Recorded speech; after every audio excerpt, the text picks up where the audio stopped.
Wind out of the west-northwest, 30 to 50. Gusts up to 60.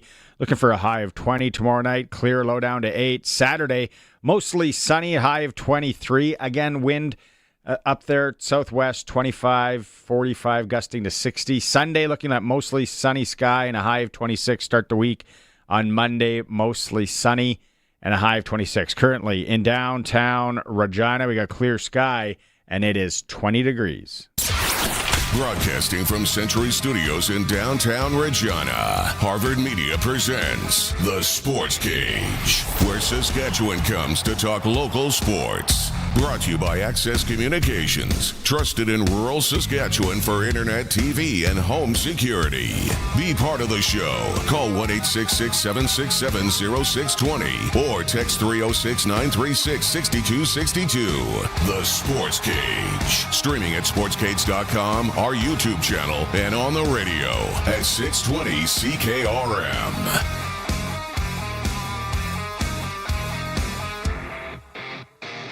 Thursday, Sportscage, Access Communication, like he said. Thank you very much for making some time. It's going to be an interesting 3 hours once again. We are streaming through sportscage.com on our YouTube channel. Maybe you're out there listening on one of the audio streams coming through crystal clear there.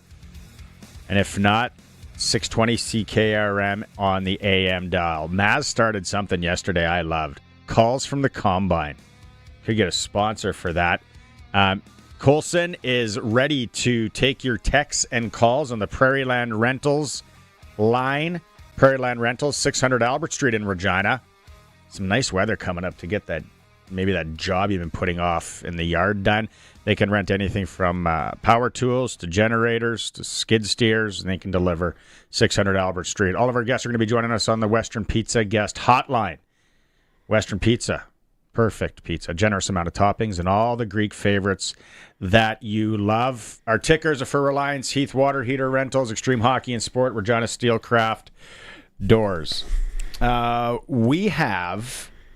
have with me today, co-hosting on Thursday, for Flooring Superstores, Trent Dickin and his team, it's Sharky.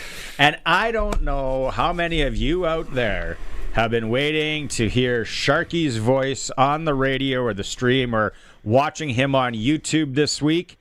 With what has happened in the CFL, Sharky, you and I haven't talked. I said, let's keep this organic on Thursday before you go, though. Before you go, because I know you're revved right now. You are that thoroughbred waiting to take off in the chute. We have had so many text messages this week. Yep. Colson, would it be fair to say messages on all platforms well over 1,000? Oh, yeah. Hands down. Yeah. And I was starting to look, and I was like, maybe it is more down the middle than a person would think, but you just get lost track of time. A lot of people are totally cool with change and what's going to happen. A lot of people are like, wrecking our game, Americanizing it, all that. They're hating me and us on here, which is fine, because the thing with this business that I learned 28 years ago when I actually started it. Can't make everybody. Then I left it and I came back and I'm doing this. I don't know why, but you cannot please everybody. So go ahead and hate me, hate us, because people hate the Beatles. I know. Like you can go through the biggest Taylor Swift. Yeah, there's people that don't. You're right. So you can never please anyone in this business. I got thick skin too. I grew up with the name Barney. Trust me. You learn at a young age. Thick skin, water off a duck's back. You want to fire at me? Don't fire at Colson. Don't fire at anybody. Fire at me. Fire at Sharky. Yeah. It's okay. On that note, Sharky, the floor is yours. Monday morning, 11 a.m. our time. From there on, where's the blood pressure been? Awesome. Blood pressure's been awesome because I think there's so many great things that came out of this. I want to start with first the continuity of the same stadium no matter where you play. So the moving of the end zones was to make the same stadium in each facility. What an amazing move, right? Baseball has complete different stadiums varied all over the place. Guys can't play in certain places because they can't hit left or they can't hit right or they're scared of that outfield, right? It's not a joke, but it's a challenge. Mm-hmm. What we've done is we've made every stadium the same by going to 15-yard end zones. Love that. Time clock. Love that. Love that move because our French friend there, the third down guy, he would always start the clock faster than other officials when he was whistling it in, right? Now, we're not relying on the referee to figure out, is everybody ready? Is my best friend got his shoe tied? The play's just starting at 35 seconds. That was always the worst when you're playing kids. Yeah. When you're playing kids and the one kid's shoes always keep coming untied. Just go sock feet. Go to your mom and dad. Just get them to triple knot that, please. Anyway, another great rule change. Love that. Both benches being moved to the opposite sides. Common sense. Another great move. Love that. Now we get into the moves that are a little more controversial. The goalpost going to the back of the end zone. If I told you we had to have a pylon between first and second base, you'd lose your mind. That would be a problem to the game. If I told you that we're going to have this wet spot in the middle of the arena and you should watch out and not skate through that, that would be a problem for the game. But we seem to think it's okay to put a big steel post right in the middle of the field in the end zone. Not only is it detriment to the health of the players, right, because you're not always looking for that post first.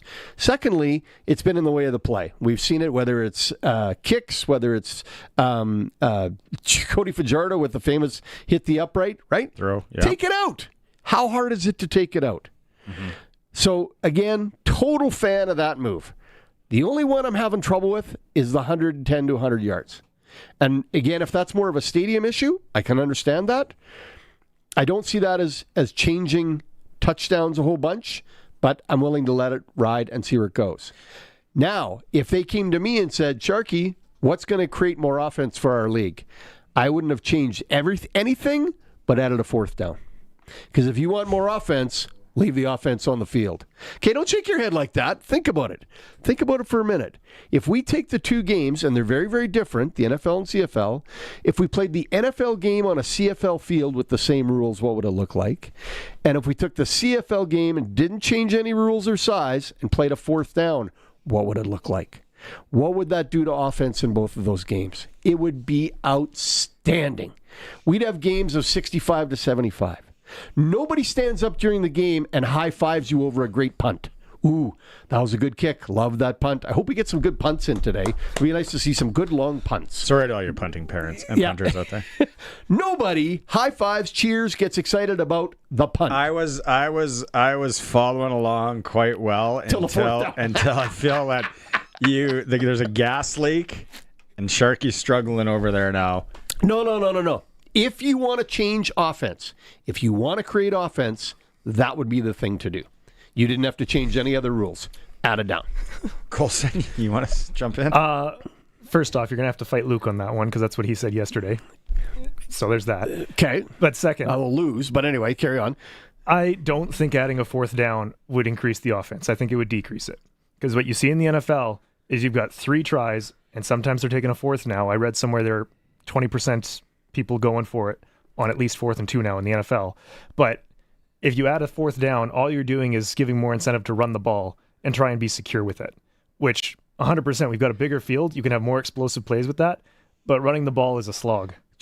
Close. If we're third and three, we got to punt now. If we're 3rd and 3 in the other... You don't have to. Well, you don't have to, but you normally do. If you're 3rd and 3, you go for it. You're going to play that 3rd down to go for your 4th down. And then you're 4th and 1, right? I'm just saying, if you wanted to create more offense, that was the thing that would do it. Having said that, all these other rule changes are outstanding, and I look forward to seeing the game in its new format. I'm just saying, moving the field goals to the back and shrinking the field now, any distance, like, what is it, the 35-yard line would now be a 57-yard field goal attempt, right? Yep. So at the 35-yard line, you're either trusting your kicker a lot, you're either going for it, or you're punting. Which, if you're punting that, you got to control it within 40 yards because you don't want to go in back to the end zone because you don't get anything. Maybe you want the single in the end zone. So I don't think a fourth down would make that difference. And I also think at that point we would start having riots. So Colson, I will disagree with you all day. I've given the offense another down to make 3 yards. I've given them another down. Yeah, but it's more exciting when they throw the ball to get the downs because that's the explosive plays again, than just running the ball. We don't high five on a good punt. I wish we would have. Maybe you don't. Part of me now. Okay, if you do at your house, way to go, punter. Hey, nice job, punter. I wasn't very good at punting, so when it was a good one, there was a high five. I'm wishing now we would have maybe chatted about this before the show. Because you're coming across like an absolute lunatic. No, I'm agreeing with all the changes. I am. I like the changes.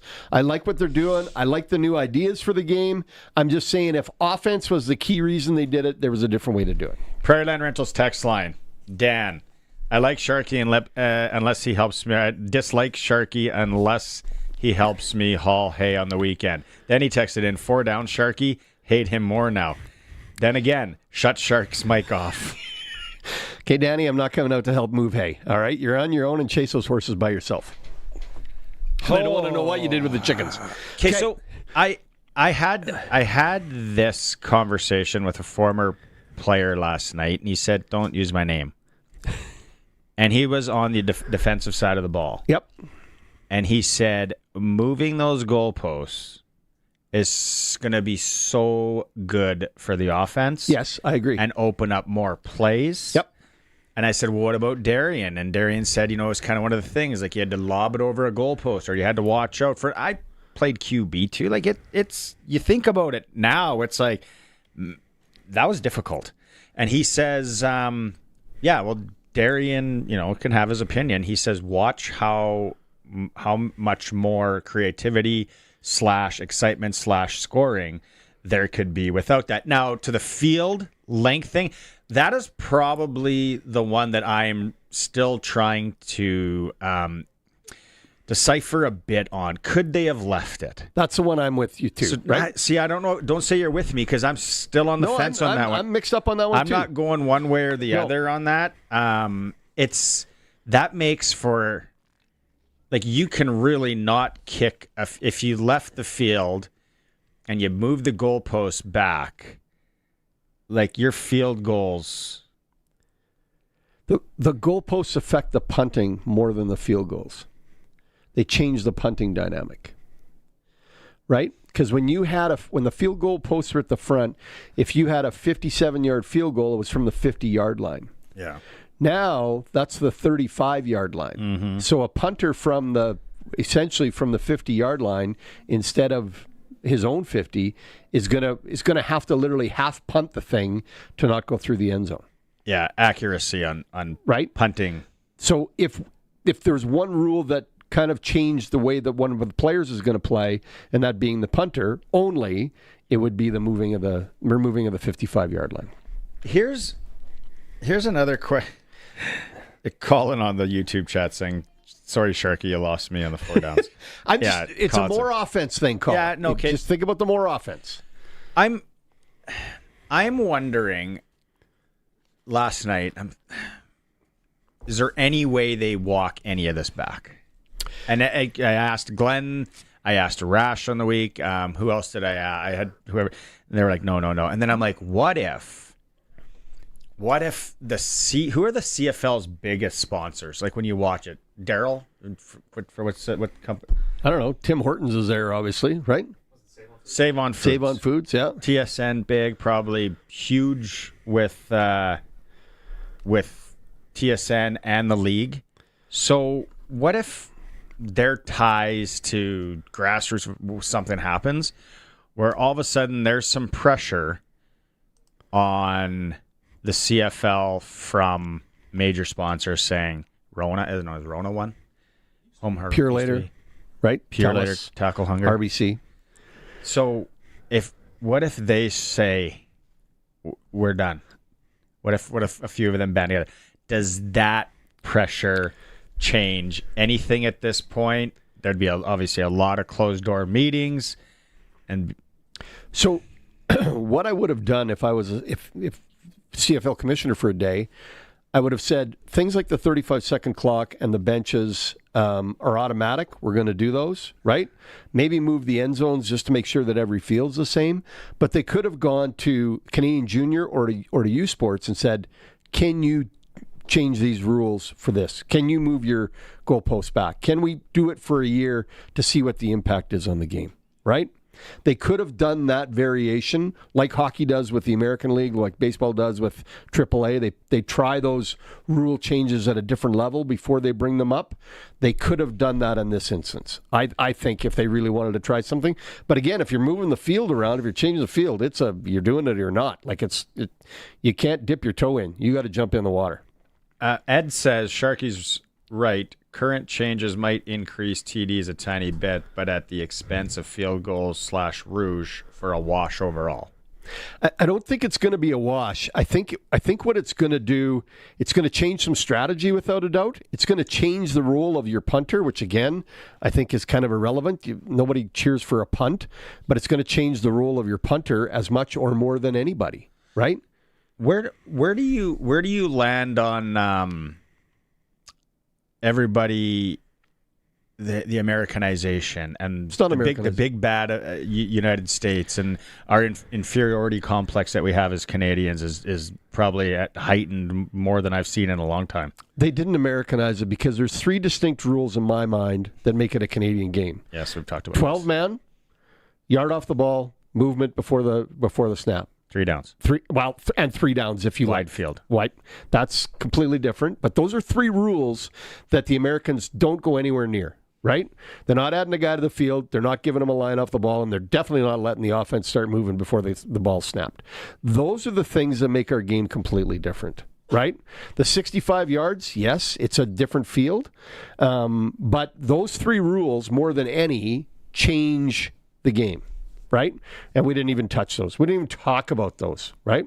So there's the Americanization argument. Jump back in your 72 Strato, get your skullet going, put on your bell bottoms, go back and live in your mother's plaid basement. That's where you go with that. There's been some passionate. We had letters written to the league that were forwarded to us, being the death of the Canadian game, and then we've had people on the other side. The one message, and I would have to go back and look. It was from an American. Okay. Saying loves the Canadian game. Yep. He's going to wait and see about the changes. But he's like, it's still so different from me going to watch my college game here this weekend. I think he's from Montana. Exactly. I don't know why anybody thinks it's Americanizing the game by moving the goalpost to the end. To me, that should have been done years ago, like eons ago. They should have been moved to the back. The 15-yard end zone is to make sure that all fields match. You can't go to Montreal and Toronto, have to play a different field size than you do going to Regina or Calgary or Winnipeg. To be honest, I was okay with that too. Like, look, yeah, that's fine. You think about the 80s? Like how football, like we had that Memphis picture that we put up. That's just terrible. And baseball, look at this. What a circus. And you have baseball, like you said, that all played in different. Hockey's become somewhat uniformed at the pro level. It is, without a doubt. Remember when they put the net up in some hockey rinks? Some people lost their minds about that as well. So remember when they took the red line out as a 2-line pass? We'll never be able to play. How are we going to create more offense? No, it won't. So many people are saying that. This is the start, and the Americanization. The start, we're going to be going to 4 downs, and they're going to get rid of the ratio. You would feel that is just strictly paranoia, without and again the inferiority complex of Canadians. Yeah, without a doubt. We haven't touched this game in what? How long? When was the last time we had a big rule change like this? Other than going to the command center doing half the officiating, what's the last change? We haven't touched this game. You're talking not weather-related stuff? Yes. Yeah. Right? My guess is moving the converts. Yeah. But again, not an epic change to the game. It just tried to make it, right? That there was a chance it was going to be missed. And the funny thing when you read up on things, and you can search it on Google, rule changes of American football. They're changing all the time. How do you think they felt in the 60s when they added the forward pass? Ooh. Yeah. Remember when they implemented the 2-point convert? Like, that's in our lifetime. That's like, I don't know, it feels like 20 years ago. We did it. We were doing it first. We were doing it first. We had it for years. And they went with that. If we changed our kickoff to that ridiculous thing they call a kickoff in the NFL, which by the way is a complete joke, it looks like a mess. Safety fields. Yeah, whatever. Right? Safety thing, yeah. Just throw it down there, and wherever it lands, that's where they start from. Then, like they don't have to. That's how they play the area league that my daughter's playing in Regina exactly. Catholic elementary schools. Great. The NFL's matched the 13 and under league here in Regina Catholic. Nice. Safety. Mind you, the fields they play on are definitely not safe, but safety issue. So don't get on this Americanization thing. It's not. It is simply an opportunity to, one, make some things consistent across the league, and two, give ourselves an opportunity for more offense.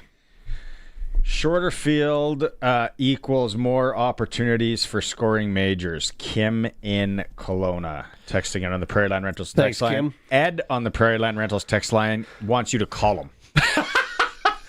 I'm serious. Let's see how that goes. Ed, I said if they asked me for a day what would create more offense, think about what I said, right? Yeah. Don't change any other rules. Other notes here. Let's move on to the ride and practice, and the injury report game status has just been released by the Saskatchewan Roughriders. Sean Bain Jr. available. Thomas Bertrand Houdon questionable. Tavon Campbell out. We knew that. Sam Emelis available. Jackson Ford out. Zach Fry out. Philippe Gagnon available. The big lineman. Nelson Lacombo out. We knew that was going to happen. Dre McCray questionable. Shane Ray is out. Joe Robustelli available. Marcus Sales available. Kean Schaefer-Baker questionable. Malik Straker out. And Nick Weeb is available. Philippe Gagnon thing came out of nowhere. Yeah. Through the bye week. It was like...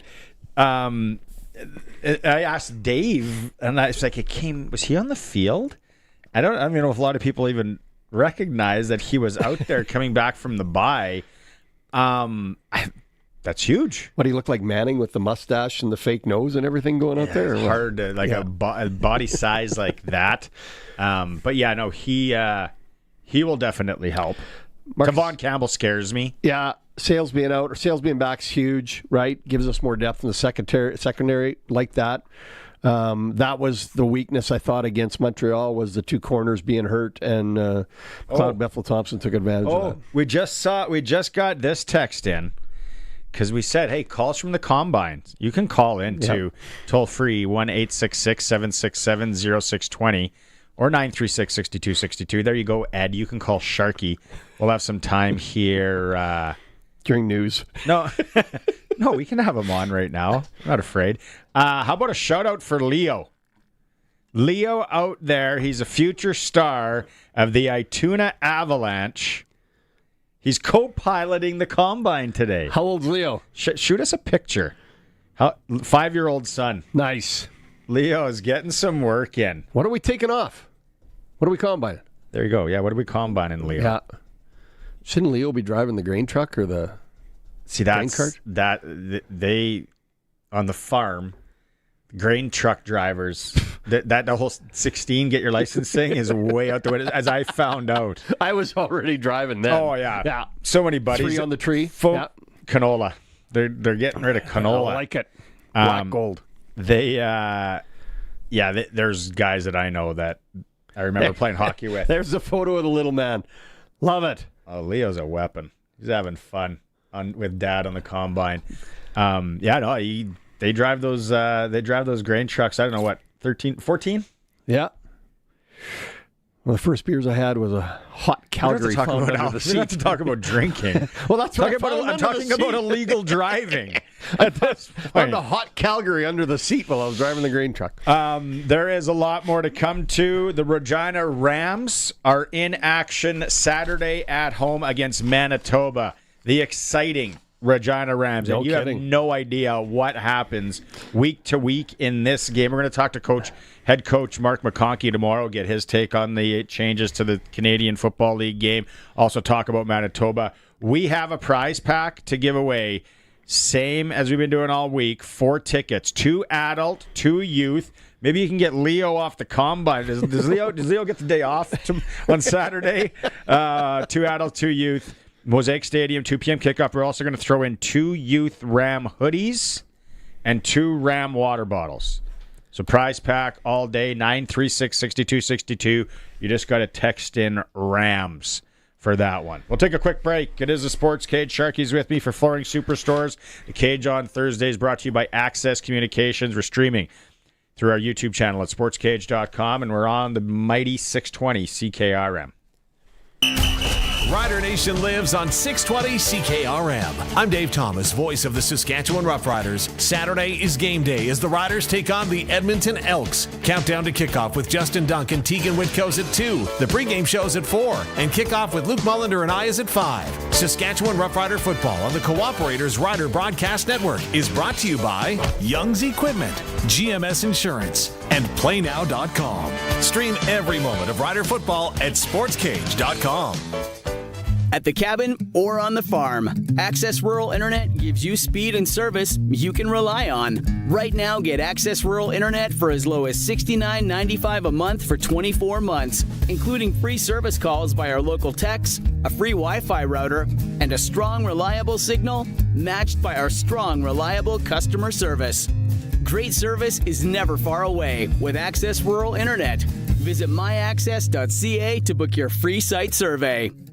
The Ritchie Brothers Fall Farm season is here, featuring a huge selection of agricultural equipment coming up for auction across Canada. With 28 separate equipment auctions scheduled between October 2nd and November 6th, we're confident you'll find the equipment you need to get up and running or expand operations. And the best part is you can view detailed listings and quickly assess their assets entirely online. Head on over to rbauction.com to learn more about this great opportunity. Once again, that's rbauction.com. If you've got a Steelcraft garage door, you've got a door with parts manufactured and assembled right here in Canada. A door with better insulation and seal, plus a warranty you're probably never going to use. And if you don't have a Steelcraft garage door, you should get one. Don't just hang a door, install a Steelcraft. Turn curb appeal into curb envy. Steelcraft door, Steelcraft door, Steelcraft door. We offer more. Steel-craft.ca. SEIU West members are Medical Equipment Coordinator, Combined Laboratory and X-Ray Technologist, Orderly, Biomedical Engineering Technologist, File Clerk, MRI Technologist, Carpenter, Pharmacy Technician, Cardiology Technologist, Staff Scheduler, Information Technology Analyst. The backbone of your public health care system. Learn more at seius.ca.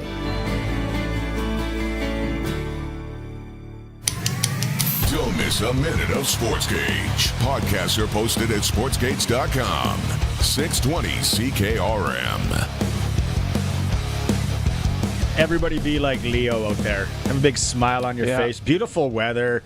Wish I was golfing right now, but if you're out there combining and harvesting, take care. Send us in your pictures, 936-6262, or your messages, or call.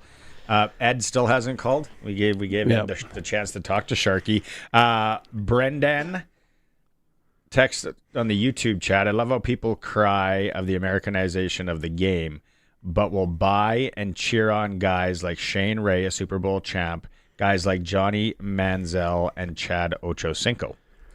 That was on the YouTube chat. And then another, so, okay. And Trent text in. Maybe they will make a change if there's pressure from sponsors. Because earlier I said if Save on Foods, the big Pure car Later companies, Pure Later, or Woolworths, whatever the big companies are that sponsor the CFL, if they start backing out of things, is there any pressure there to step back or to make a change? I don't think that there would be, but you never know. It's like all of a sudden CFL football brought to you by Friends Confectionery on Broad Street. Like, would that Save do on anything? gas on South Drive. Would they do anything? Yeah, they also got other stuff at that gas station. But it's interesting if there'd be any pressure on that, because you think of like somebody in a high up position at one of these companies that spends a lot of money with TSN and a lot of money maybe with the CFL, and now their kids football team or their junior team that they or their CIS team, if they say, listen, and then but again, there's only one only one change that I really question, right? That I want somebody to explain it better to me. And hopefully Suits can do that. And I know he did that a little with you on Tuesday, but I hope Suits can do that. Ed wants you to call him for something totally different. Okay. Not the rule changes. He has work for you. Oh, I like it. Okay. I like that. We're like a classified ad here for Sharky now. Ed, I'll pass on your number, Ed. That's awesome. Okay, one more text to get to, and then we'll get some. Talk about field size change. It was the mid-'80s when end zones went from 20 to 25 yards. I forgot about that. Yep. Forgot that too. 25-yard end zone. I can remember sitting on Hemorrhoid Hill and players would dive for a catch and end up with the fans. Steve and Humboldt. Go Broncos. Yeah, they did make it bigger. Yeah. I was trying to look up if there was any old clips of 1979 when the NBA put in the 3-point line. Like if you were a diehard basketball fan back then, huge deal. Short shorts, back in the day, Kareem, skyhooks, and right, yeah. And then all of a sudden they put in this. Whoa! What are you doing? But then that's the other thing. People in the back here, Mike said, "What about the records? What about the CFL records?" For starters, I didn't even know if the CFL records are true because the stats. There are senior hockey leagues that keep stats 100 times better than the CFL. Yeah. That's not even a joke. No, and don't go to U Sports. They're even worse. Yeah. But the records out the window. Like records in all sports are being like the NFL records now are changed, and Major League Baseball, hockey, more games. Not only has the game changed slightly with all these new records, but the athletes, the way they're made, the way they train, the way they look after themselves. I mean, I remember who's the great Finn that played for the Ducks? Solani. Solani said when he first played in the National Hockey League, after the game, there was cold beer in the dressing room. Now they're all drinking Powerades and these special drinks to recover and everything else. That's why he played so long. He wasn't drinking cold beer like the rest of them. So, yeah. I mean, records that's an irrelevant conversation. The chocolate milk now and the stuff to recover. That's the big thing. Keep the text coming. 936-62. Ed will reach out to you shortly. 62. What is going on with the Toronto Blue Jays? And we're going to talk to Arash in hour 2 here. Yeah, I look forward to that. Yeah. Are you a hardcore Blue Jay fan? Well, no, when they're in, I'm following. When they're in, I'm following. When they're out, yeah, not so much. But when they're in, I'm there. Yeah. I'm on the bandwagon right now. Are you worried? No, I'm not worried. No, because they've had highs and lows all year long, right? We're in a little bit of a dip. I'd rather have the dip now than when the playoffs start next week. But what if they don't clinch the AL East? They got to do the wild card dance. That's okay. Oh, what? You're in. Once you got to get in. Yeah, but they're in. That's the biggest thing. You want better odds. You do like the odds, but you got to get in first. They're in, right? Boston's not in yet. Boston's still got a battle to get in. So Boston had a lot more to play than the Blue Jays did. Part of me thinks Sharky was dipping into the sauce before he came to the not before the show. Some of the comments, but not during work today. I was around some guys last night, and they're hardcore Blue Jay fans, and one guy's a Blue Jay and a Leaf fan. Oh, you imagine the crying towels in his house, the torture, years of torture, the alcoholism. Imagine if he was a Cowboys fan too. Yeah. Okay, there was no need to do that. There was no need to throw that in the mix. Have you watched that Netflix documentary yet? No, I'm scared to. No, you have to. It's really good. Okay. Takes you down a different rabbit hole, different path where a lot of the stuff that they were doing, and Jerry Jones, and it goes into all that. So yeah, we'll get to more Blue Jay talk when Arash Madani steps in at the start of hour number 2. Rams game. Yes, Saturday. Yeah. Manitoba. Yeah. It's supposed to be a nice day for football. We are giving away that prize pack. Some of you are already texting in. What do we got for a start time on that? 2 o'clock? 2 p.m. kickoff. Okay. We got 4 tickets, 2 adult, 2 youth, then 2 youth Rams hoodies, and 2 water bottles. Those Rams hoodies will fit a small adult as well. They're big hoodies for kids. I'm going to have Mark McConkey on the show tomorrow. And then the Thunder go to Saskatoon to take on the Hilltops. You know, and both of them are at 5-1. Hilltops got a loss in there. To Winnipeg.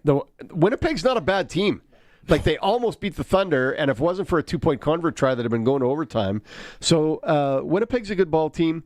Hilltops are a good ball team. Thunder's obviously right there. The other thing you got to look at when you talk about U Sports and you talk about the Rams, even though the Rams are 3-1, other than the game against U of A, they were won like in the last place. Like, every game in that Canada West football is so tight. So tight. So there's no gimmies. There's no free spot on the bingo card. Calgary's coming in. They're a good football team. It's going to be a ton of fun Saturday. Manitoba. Manitoba. Manitoba's 2-2. They went out with BC surprised early. Then they dumped the Huskies at home. Yeah, that Huskies right. If I wasn't in Austin last weekend, you'd have been there? I would have been going to that game in Saskatoon. Plop down in Mom's basement. You were just in Saskatoon. I was up there for a couple days. Yeah, doing a little work. Yeah, shaking hands, kissing babies. Yeah, I'd like to be up there golfing or way north. Would be nice right now. Yeah, but the Huskies nip the Rams. So 2-2. Aren't they both 3-1? Manitoba's 2-2. Huskies and Regina are 3-1. So yeah, get in if you want those Rams tickets. 936-6262. Okay, we'll go to break here. When we come back, it's our weekly look at high school football. Love it. Friday Night Lights, brought to you by Warren Steinley, MP for Regina Louvain. Who's got chili going? That's the thing we need. hi@sportscage.com is our email. That's HI. We had some people text in games, what they thought this weekend was going to happen in games, a couple of name drops of players, but no one has messaged in about the chili game or the brisket game or pierogi and sausage game. And Ituna, I'm looking at you. And you're picking Lemberg as the big team to beat. You're picking them as the. Hafford hasn't lost in 5 years, or roughly around that, something like that. Hafford. Yeah, wagon country. Oh. A Ukrainian danced in Hafford when I was younger. That's what I remember about Hafford. Once for a wedding. That's it. Yeah. They had peach drink in the concession. I was like 7 years old. It's a Sports Cage. We're streaming at sportscage.com and we're on 620 CKRM. What a memory. Freeze Tallman wants you to get her done before the winter. They can save you time and hassle by delivering your building materials directly to your home or cottage. They have siding, roofing, brown-treated lumber, composite decking, aluminum railing, fencing, everything you need to finish your outdoor building projects before snow falls. Visit freezetallman.com or see them in Regina or Fort Capel. Freeze Tallman.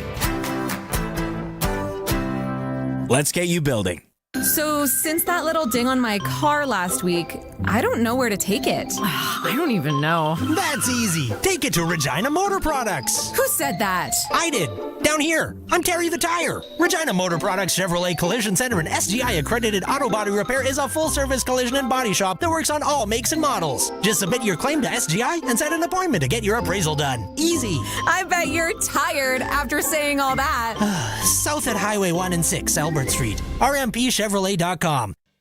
Canada's Conservatives have put forward a bill that will unlock our nation's true potential by rewarding those who build and invest in Canada. The Canadian Sovereignty Act introduces measures such as the Canada First Reinvestment Tax Cut to eliminate capital gains tax on reinvestments in Canada, ensuring that money stays here and builds our great economy. My name is Warren Steinley, your Conservative Member of Parliament for Regina Louvain, and I will always be on Saskatchewan's side. Paid ad by Warren Steinley. The Regina Thunder NFL Lottery is back and tickets are available now. Each $20 ticket gets you the chance to win up to $500 each week of the NFL season. That's 18 chances to win. Tickets are available until October 6th, and you can still win for the weeks already played. No football knowledge needed. Proceeds support the Regina Thunder Student Athlete Scholarship Fund and team operations. Get your tickets at ReginaThunderNFLLottery.com. Lottery license RR240660. Text CKRM 306-936-6262. From skid steers to tents to power tools, anything you need to rent for that summer job is at Prairie Land Rentals. Deal with the owner, 600 Albert Street. Time now for Friday Night Lights, your weekly look at the exciting high school football scene in Saskatchewan. Brought to you by Warren Steinley, Member of Parliament at Regina Louvain, and always on Saskatchewan's side. There it is. The high school marching band music means that it's time for our weekly feature on high school football, Friday Night Lights, here on the Sports Cage. Thanks for tuning in, whether it's on the radio, 620 CKRM, through the streams, or at sportscage.com through our YouTube channel, and you're watching things here. All right, it's brought to you by Warren Steinley, MP for Regina Louvain, always on Saskatchewan's side. Let's start with 2A 6-a-side football. Today, 4 o'clock, coming up right away here. Lanigan, 0-1, looking for their first win of the season. They're hosting 1-0 Priestville.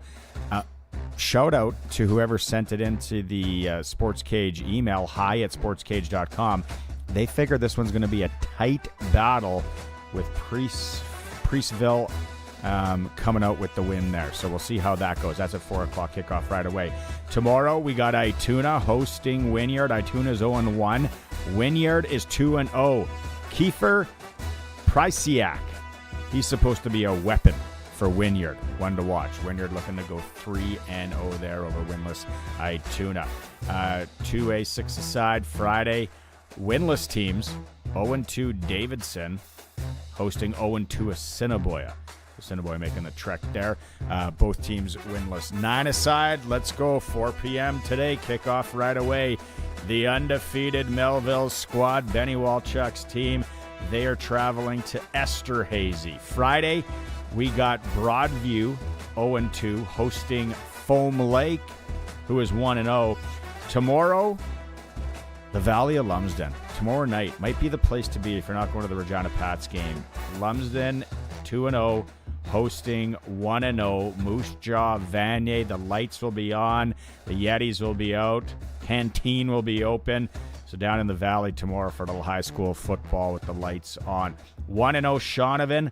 They are traveling into Indian Head, also on the 9-a-side side. 12-a-side, Friday, 7 p.m. 2-1 Balgoni makes the trek to Yorkton Regional. 5:30 start tomorrow. Swift Current is at Estevan. Saturday in the 12-a-side at Guthridge Field in Moose Jaw. 1-2 Peacock is going to host 1-2 Weyburn. On the Regina 12-a-side side, looking at the schedule coming up tonight, 5:15 at Libel. Martin Luther taking on Sheldon Williams. Then tomorrow, we got O'Neill and Miller going at it in the early game. Riffle and Winston Knoll, the Battle of Rochdale. Get the Trans Ams, the Cutlasses, park them on the lawn. Let's go. Riffle, Winston Knoll tomorrow, 5:15 at Mosaic Stadium. The battle for Rochdale. Fort Johnson's going to take on Tom tomorrow, 7:30 at Libel, and then also Laboldus and Campbell, 7:30, that one at Mosaic Stadium. Warren Steinley brings it to you every week, the high school football report, Friday Night Lights. Warren Steinley, MP for Regina Louvain, always on Saskatchewan's side. And again, if you have anything that you want to pass over to us, let us know. Hi, that's HI, at sportscage.com. Let us know the big rivalry games coming up, the home games. If you got a fundraiser going on, we'll give a shout out because we are all about supporting local sports in and around Saskatchewan. It's the Sports Cage, streaming at sportscage.com and on 620 CKRM. 620 CKRM is your home to country's greatest hits and the 90s at 9. One full hour featuring the biggest hits of the 90s. Garth, Reba, Alan, Shania, George, and so much more. No cassette tape or CDs required, and 90s mullets are optional.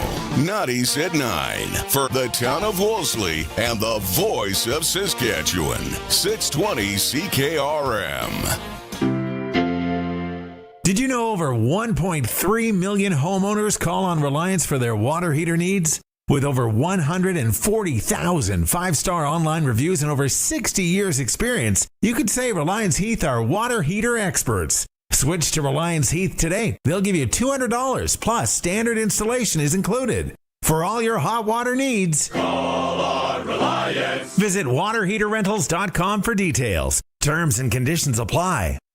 At the cabin or on the farm, Access Rural Internet gives you speed and service you can rely on. Right now, get Access Rural Internet for as low as $69.95 a month for 24 months, including free service calls by our local techs, a free Wi-Fi router, and a strong, reliable signal matched by our strong, reliable customer service.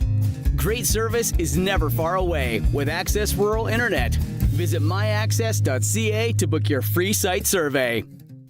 If you've got a Steelcraft garage door, you've got a door with parts manufactured and assembled right here in Canada. A door with better insulation and seal, plus a warranty you're probably never going to use. Combined with a LiftMaster opener, it's the right choice. And if you don't have a Steelcraft garage door, you should get one. And a LiftMaster opener. 100% made by Canadians for Canadians. Steady, tariff-free pricing and great quality, no matter what. Steelcraft door, Steelcraft door, Steelcraft door. We offer more. It's time for the Sports Ticker, brought to you by Reliance Heath Water Heater Rentals. For all your hot water needs, call on Reliance Heath today. Riders releasing their game status and injury report. Sam Emelis available to play tackle football Saturday in Edmonton. Sean Bain Jr. is available. Thomas Berton Houdon is questionable, as is Dre McCrae. Nelson Lacombo is out. Shane Ray is out. Marcus Sales is available, and Kean Schaefer-Baker, questionable. Riders in Edmonton coming up on Saturday. CFL, Davis Alexander expected to throw for Montreal tomorrow. Vernon Adams expected to play for the Stamps. Montreal, 5.5 point on Proline. Calgary pays $3.40 there. Arbuckle is set to be back for Toronto in BC. Toronto Blue Jays taking on the Red Sox again tonight. The Jays took over first place in the American League East July 3rd. They have now lost 5 of their past 6 games. After their loss Wednesday, the New York Yankees win over Chicago. The Yankees are now pulled into a tie. Local hockey, Saskatchewan Female AAA regular season. Regina Rebels at the Saskatoon Stars tonight. National Football League, Thursday Night Football. Seattle-Pittsburgh. I like the under, 43.5. And then the Sportscage.com poll. Do you agree with Sportscage analyst Charleston Hughes that the CFL should eliminate the Canadian player ratio? Well, that's going to get him. That's going to get him hot. Vote at sportscage.com. Sports tickers for Reliance Heath Water Heater Rentals. Bundle and save with Reliance Heath. Rent a new water heater and softener together and get $400 in cash back. Call on Reliance Heath today. Did you hear what Charleston said? Yeah. I think we might. If anyone missed the show yesterday, like me, I did listen to it this morning though. Let me know, Colson, when you're ready to fire. Yeah, just kind of like your 4 down nonsense. Charleston stirring a little bit of pot. Here's him with Maz yesterday. The one thing I would change, just because it was different back in the day, but it's different now, is specifically the Canadian ratio. I know that would threaten a lot of guys out there, and it would impact a lot of people. But back when I played in the CFL, the Canadian ratio was kind of really needed to maintain the integrity of the league, really, to remain the Canadian Football League. And the talent levels were at different paces back then, where the U.S. football players were, outpacing the Canadian football players. I think nowadays it's not like that anymore. there's a lot of talented Canadian players out there right now, and guys are developed at a whole different rate than they were back in the day. Back in my early years when I played. So that Canadian U.S. talent separation isn't really needed no more. Some of the best players in the Canadian Football League are Canadian. When you really hands down think about it, the Phil Potts, the elite receivers out there that operate like that, like those guys, like both of his brothers, both of the twins. I mean, those guys are unreal right now. The Samuels, guys like that are thriving in the league right now and playing at a very high level. And when you think about it, there are the team's go-to receiver over top of all the American guys. So when you look at that and the talent in the league right now, has nothing to do with the ratio. It has everything to do with his talent now. Yeah, like when he first started that, although he's in like Wyoming or somewhere, when he first started that, you see he's looking sideways out of his vehicle to make sure. He's like, all right, I'm safe. Here's what I'm going to say. He makes a great point. He really does, in that the talent level has become more similar. The gap has narrowed. Big time. Especially at some certain positions. I would think that there's always going to be room for large guys to play regardless of where they are born, right? Whether offensive, defensive line. But I think we miss out on a lot of great Canadian quarterbacks just because we default to an American quarterback. I do. And Nathan Rourke's a great example, right? I mean, he's a really, really Mason good... Nias could have played in the league. Yeah, I still think Picton could have played in the league. Right? Mm-hmm. I sat with him and watched him talk about a game where Streveler was the quarterback. It was embarrassing what he was saying and what Streveler was doing. Right? He was so much further ahead than Strev, which clearly Streveler can change an air filter, though. He's our guy. He's our mechanic on hand. I love that guy. So I think the league, and as we have more American the fewer American coaches and more Canadian coaches, we'll see that change come on. I think you'll eventually see a team that has more Canadians than the ratio requires. Not only as starters, but on the roster as a whole. Well, the Riders are darn near there. They are. They're very much there, especially on starters, let alone, I think they start 9, let alone worrying about what position they play on the field. Before, they used to just be the offensive linemen. We get the Hoggies in here and then find a couple other guys to play safety. Now you can get them to play anywhere on the field, so I think it's very exciting for the league. There's no name to this text message on the Prairie Line Rentals text line, and I don't know enough about this to say yay or nay. Okay. I do not know enough about this to say yay or nay either way. That's how I roll. Do your own thing.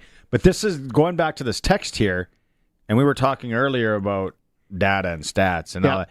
Analytics ruined baseball with like 3 exclamation points. If you use one or the other, you will fail. If you only use analytics or you only use your gut feeling, you will fail. You have to have a combination of the two. You can't just use analytics. Analytics do not tell you about the person, their work ethic, their desire, their everything else. You have to use both. If you use analytics, you can eliminate maybe some softer people in the mix. But if you go with your gut, you'll find the guys that are still as good as anybody in the game. That is echoed a lot you hear nowadays in hockey. Without a doubt. It's like, okay, no, we got to follow the data. We got to go with the analytics. But when we get to training camp, pick the best players. Yeah. Or the salary cap. It goes down to like travel. It sure does. He can play in the East. He can play in the New York area because when he plays in Vancouver, when he plays over here, like there's just so many different rabbit holes to go down with all that. I live with someone whose master's is in data, so I get it, and I hate it sometimes. But then other times I lean on it quite hard.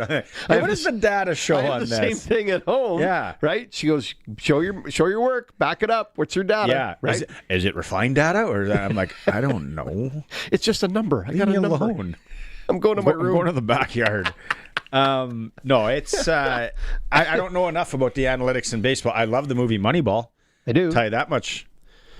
But Moneyball was about not only the data, but it was finding the best guy to play that had the most heart, right? That first baseman they put in, nobody wanted him to play.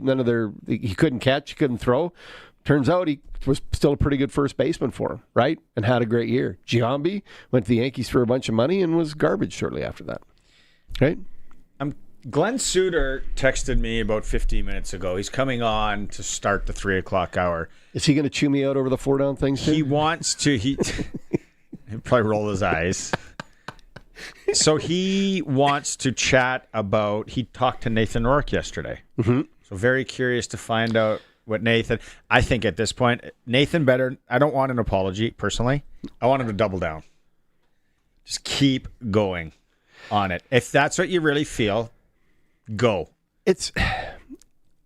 I wish Nathan would have. If he'd have stuck to the story of they didn't include us in the conversation, that you could buy into. They didn't talk to the players. That you could buy into. But to say that every rule change was garbage isn't right. Some of those are really, really good for the game.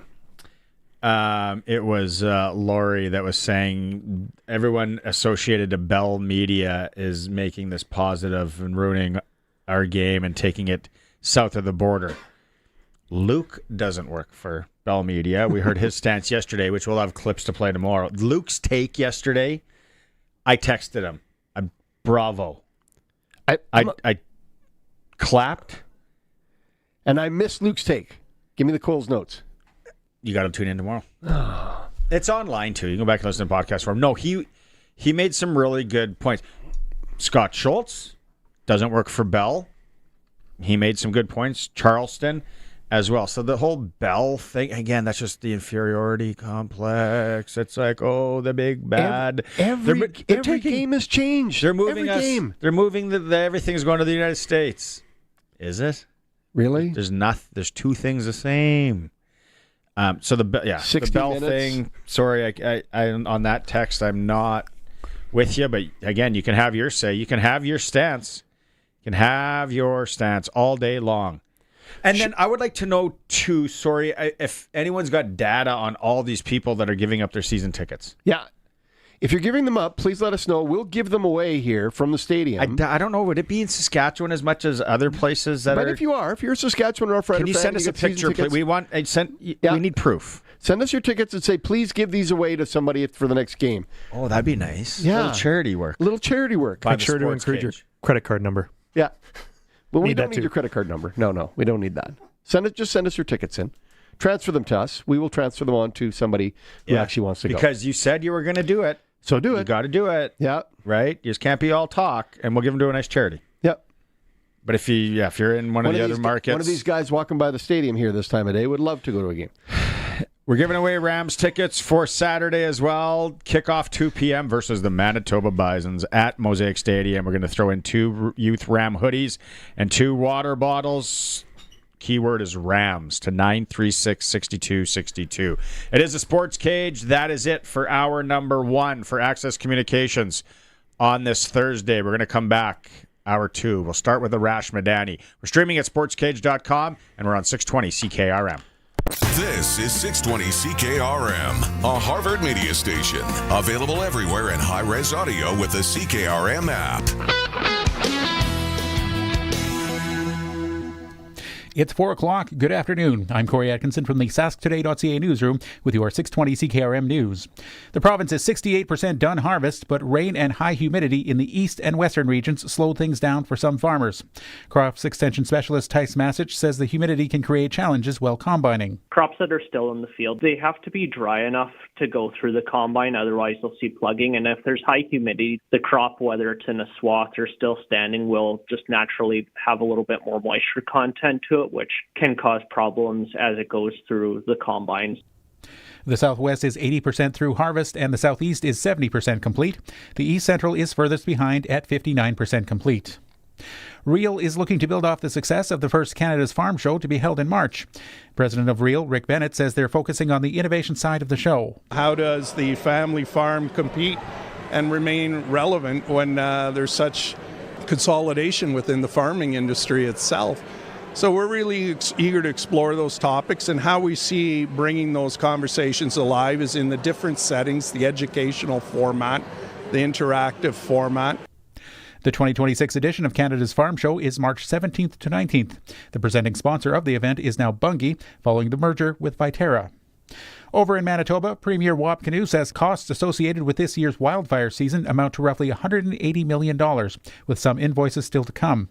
That dollar figure is more than triple what the province sets aside in its annual budget for all emergencies. But Canoe says cost is not an issue. The reality is when there's an emergency, no cost is a barrier to responding to people who are in need. And this was one of the worst wildfire seasons, which means that we have one of the biggest needs ever. The fire started in May and, over the course of the spring and summer, affected wide swaths of northern and eastern Manitoba. The Canadian Red Cross says 32,000 people were registered as evacuees at various times. Canada's Public Works Minister says the government will accept all the recommendations made by an inquiry report on Canada Post in order to keep the Crown Corporation financially sustainable.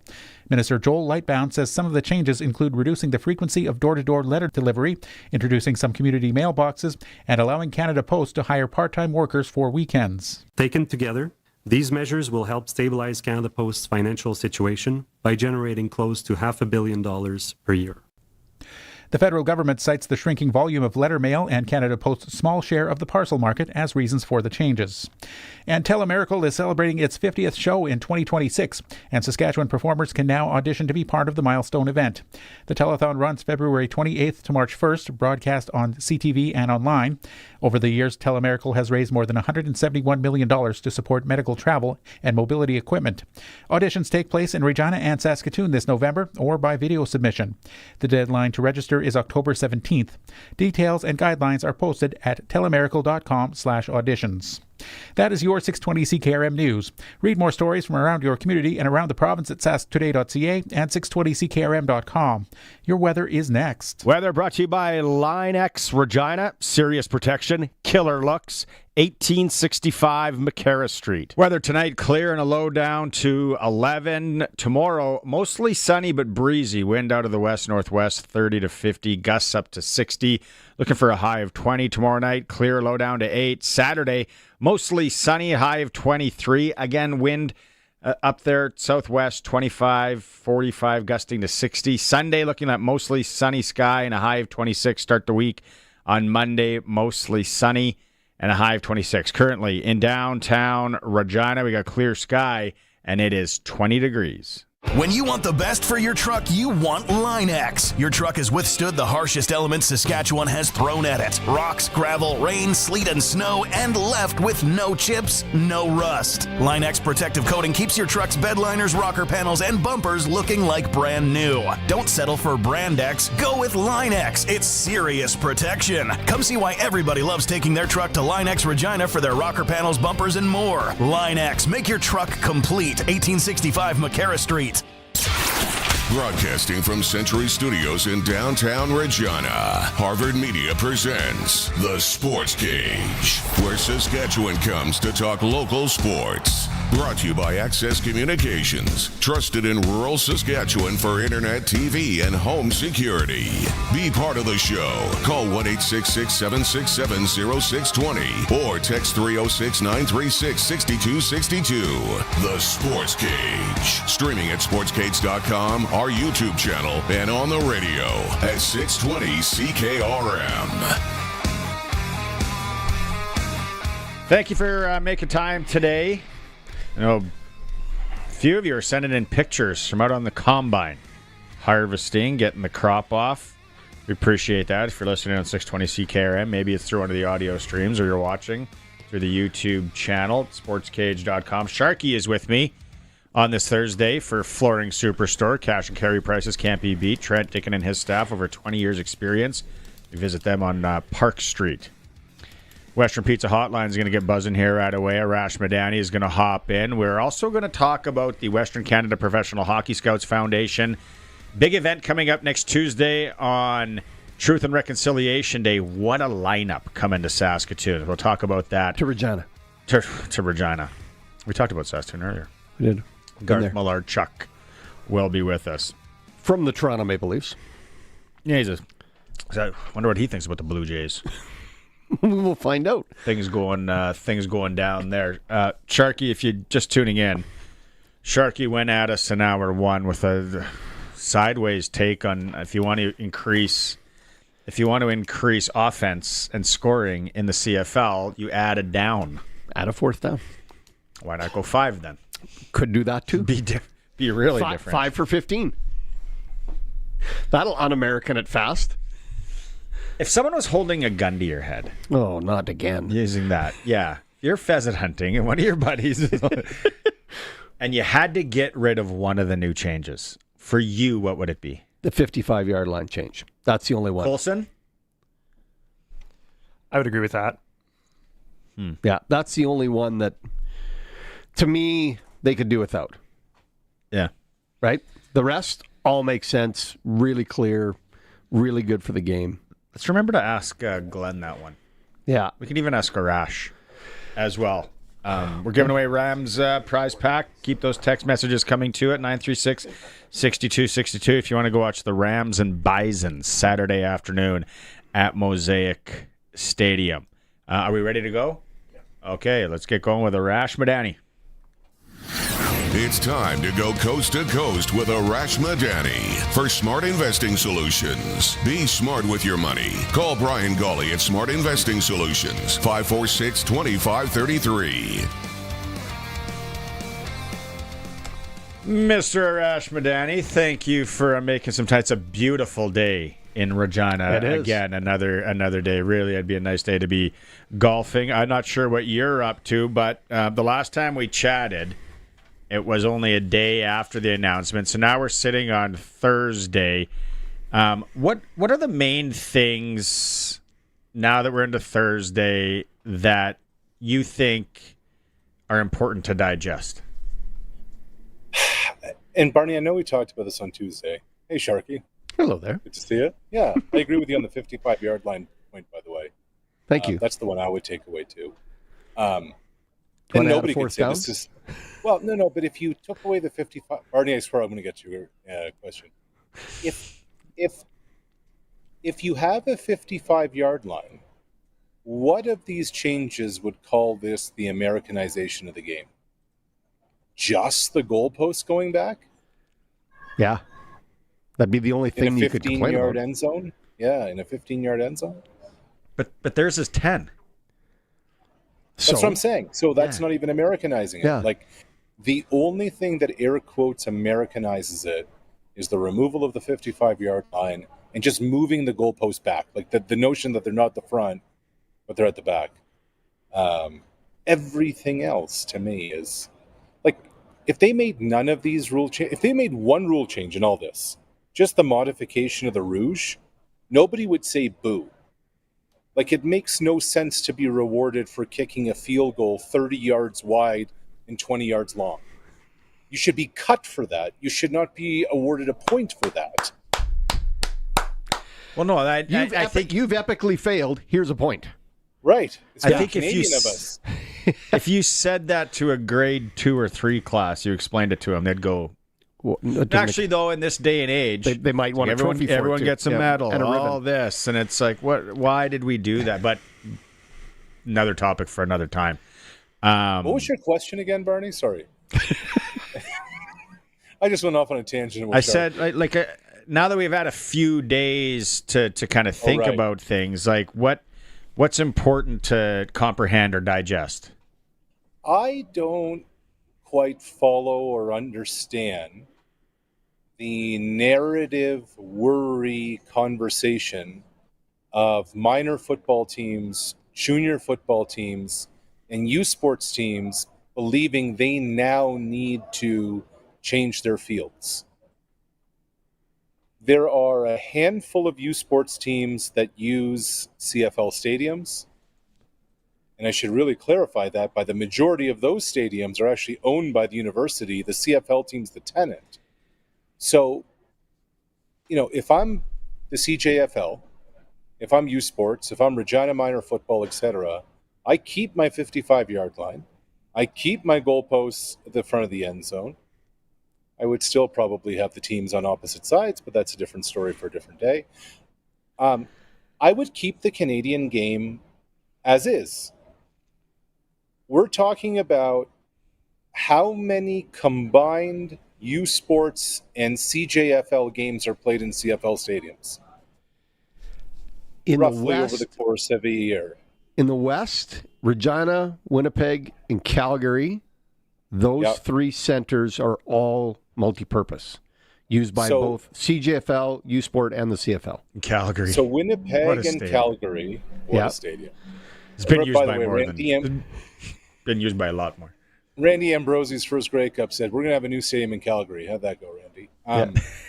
So Winnipeg and Calgary are Calgary's the McMahon Stadium is on the University of Calgary campus. So is Winnipeg. Yeah. They're on the University of Manitoba campus. So when the CPL, the Canadian Premier League soccer team, comes and plays at Investors Group Field or whatever, Princess Auto Stadium now, they remove the goalposts, they put soccer nets in, they put soccer lines on the field, and then when it's over, the soccer nets leave and the goalposts go back up. Why would that not continue to be the case for U Sports and CJFL when the pro football team is just the tenant of these stadiums? This is what I don't understand the minor football people being up in arms about this. I just don't. Maybe I'm missing something. I don't follow. Other than it takes them out of those stadiums if they're not convertible easily, right? But you brought this up on Tuesday. Yeah. You brought this up Tuesday, Arash, and at that point I was one way, and then I went the other way. I'm okay with changing my opinion or my thoughts because someone is bringing a different opinion or facts or something like you said. And you said it should be on the CFL then. The only thing is Riders own how much of the stadium? Their locker room, essentially, I think is what they own. And the city's the rest? The city owns the rest. City-owned property, yeah. Yeah, and I stood on that goalpost on Tuesday, and I sent a picture to Colson where it can be easily moved, but they got to put it in the backyard because it's soccer. Like who cleans the stadium after a Rams game there, or a Riders game there, or a CJFL game there? It's the same as the grounds crew coming in to just make the modifications you need to make. And now that they're going to need new turf at Mosaic, again, I'm just thinking out loud here. Because they stitched theirs. The new turf, can it be like they have at SoFi in Los Angeles, where they got to switch it from team to team, and there's videos of them painting Chargers to the, is that something they can do? Because, like I said on, I forget. The simple answer is yes. The simple answer is yes. It's 2025. The technology's there. Exactly. It's not we got people living in space. I said that the other day. We can not figure this out. No, but I mean, Morgan Wallen just played in Edmonton, and now they're going to play a football game there, and. I mean, the national men's soccer teams, some of their greatest triumphs have come at Commonwealth Stadium when it was grass. And then they were able to go play tackle football games days after. Like, we're not moving goalposts around with a couple days to spare. Like, I made this point to Barney on Tuesday for those who weren't watching or listening. Remember, we live in a world where you can play a playoff hockey game at 1 o'clock in the same venue you're playing a playoff basketball game at 8 o'clock. Yep. And the next evening you have a concert with pyrotechnics and a stage. And possibly a circus in between, rodeo. If we're talking about Madison Square Garden. Exactly. Sure. They're bringing in elephants. Because you talk to players and they'd be like, yeah, we were going for a game, and all of a sudden I'm walking beside an elephant because the circus was just getting out. So... okay, we got a question here from Colin, and I'll throw this out, Arash. He said, question for all of you. Probably doesn't care what I think, though. What is the red line as far as additional rule changes that mirror more NFL-esque rules in the CFL? Well, let's go through what makes it uniquely Canadian. Everything. 3 downs. Yep. Right. 3 downs. Waggle. Yep. 12 players. 12 players. Yard off the ball. Ratio. Yep. Ratio, yard off the ball. Width of field. With the field. Yeah, throw up this graphic I found online. A buddy sent it to me. Yeah. 35-second play clock to 40-second play clock. Canadian ratio. Rouge. Careful, no Barney. rouge. Yeah. 5. Play what? Traditional kickoffs. New kickoff formations. 3-minute warning, 2-minute warning. Better beer. Good OT rules, bad OT rules. That's subjective. Yeah. Better beer, crappy beer. That's another big Canadian thing. Without tongue in cheek, without the beer thing, There are what? Let's put that back up for a sec. There's 15 or so bullet points. About that. 2 are similar or the same as the NFL. And I say similar because one's upright to the back of the end zone, except the size of the end zones are different. I made this list right in front of me here Monday afternoon. And I said, okay, hold on. I'm going to do my own data research. See, I'm learning at home. Yeah, you are. From Mrs. S. And I went and I was like, there's 2 things. Unless you go 60-second clock, like 60 seconds is the game time, then that'd be 3. And I'm like, oh, wow. And I just went down and talked to people in the back here before we came on, Arash, and just to say, what's everyone thinking about the CFL rules? Very curious. And the one lady was like, boo. And I said, okay, why? And she said, so why do we have to be like the Americans? Okay, what is like the Americans? Well, the new play clock. I'm like, okay, No. it's not. Well, I saw on Twitter. Okay. Saw on And then she said the end zones. Nope. Okay. So again, I think I don't know though. Are we gonna see a lot of people come back now that they've had a chance to calm down and really look at things? And the second part, how many people do you honestly think are giving up their season tickets in different markets right now? In Toronto, it doesn't matter. None. Yeah, I would have to venture it's less than 1%. I wonder how these things happen. I think they happen because when everybody was trying to speculate on Sunday when they said major announcement coming, this like social media kind of roar started that they're going to Americanize the game. And that just took on like kind of a life of its own, and the NFL's playing on Sunday. And then I think fundamentally what this has cemented for all of us is that nobody reads and nobody thinks for themselves. No. Nobody You're gets exactly themselves right. educated on what is actually happening. They see or hear one thing and run screaming about it as loud as they can about why it's the worst thing in the world. Without a doubt. That's the society we now live in general. Hair on fire. I can remember I was that person. When I found out I had to switch from BlackBerry to Apple, I remember. I was no, this is so stupid. I don't want it. And then my wife said, come over here, bozo. Look, it's the same as your iPod. From my cold, dead hands, you take that BBM device away from me. What a time to be alive, Arash. Slide up the screen. It was good. Who's playing Brick Breaker now? You know? Yeah. You drop that thing from your buddy's jacked up truck in Panoka, and it falls on the ground. You just pick up and keep rocking. Yeah. Keep Okay. going. More on CFL football. Vernon Adams expected to play. Davis Alexander expected to play. Calgary and Montreal. Looking at the line, Montreal is I think they're 5.5 at Sports Select on the pro line. Their favorites? Yeah. Yeah. Vernon Adams, should Calgary people, and Jeffrey's buzzing here on the YouTube chat. So if I'm a Calgary fan, I'm not worried. I'm like, oh, here we go again. Vernon Adams maybe getting a little bit banged up late in the season. What are you thinking there, Arash? So I think that Montreal is going to be the team to beat in the East, not Hamilton, as long as Davis Alexander is healthy and performing. My only hesitation about this game is Davis Alexander has been on the shelf for a little while. How long will it take him to knock off the rust? Is it a quarter? Is it a half? Or is it a game? To me, in the first, 4 or 5 weeks of the season, what is that really? Alexander was the best quarterback in the league.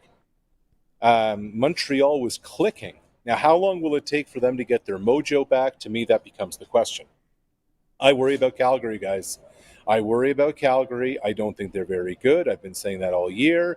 And now, at what percent is Vernon Adams? I don't know. Jeffrey wants to know why you hate Calgary so much. Seriously, he asked the question. It's the opposite. What was it, Jeffrey? It's more the city, the stadium, everything about it. You can be honest. None of it. No, I don't like their roster. I thought you were going to get salmonella from Pete's Drive-In once. No, I lived in Calgary for a hockey season. I like Calgary as a city. At the beginning of the season, I looked at the depth chart. I'm like, oh man, they're not going to win 5 games. And then they surprised me early. And now we're starting to see their true colors. They're just not a very good football team. I'm sorry. And I think their defense now is being exposed for what it is. I agree with you 1,000%. So, with that, the Riders are going to Edmonton, 10-3, right? 5-9 Elks. Is anybody writing off Mark Killam's team? Do they still have any life left in them? I mean, they're in intensive care right now, Sharky. Yeah, they're in the sick. ICU. Yeah. And the amazing part is how quickly this could have changed. Like, they were 5-7 before the back-to-back against Toronto and Hamilton. And what happens? They lose on a kick on the last play of the game against Toronto, and then again to Hamilton. Yep. Like, they were starting to build some momentum. They were starting to go. The move to Fajardo. The offense was figuring itself out. They could run the football really, really well. If you're able to sneak one of those nail-biters, they're in the mix. You find yourself at 6-8. Yep. Now I just wonder, did the start of the season falling in that much of a hole and the back-to-back here, has that just made it too much to overcome?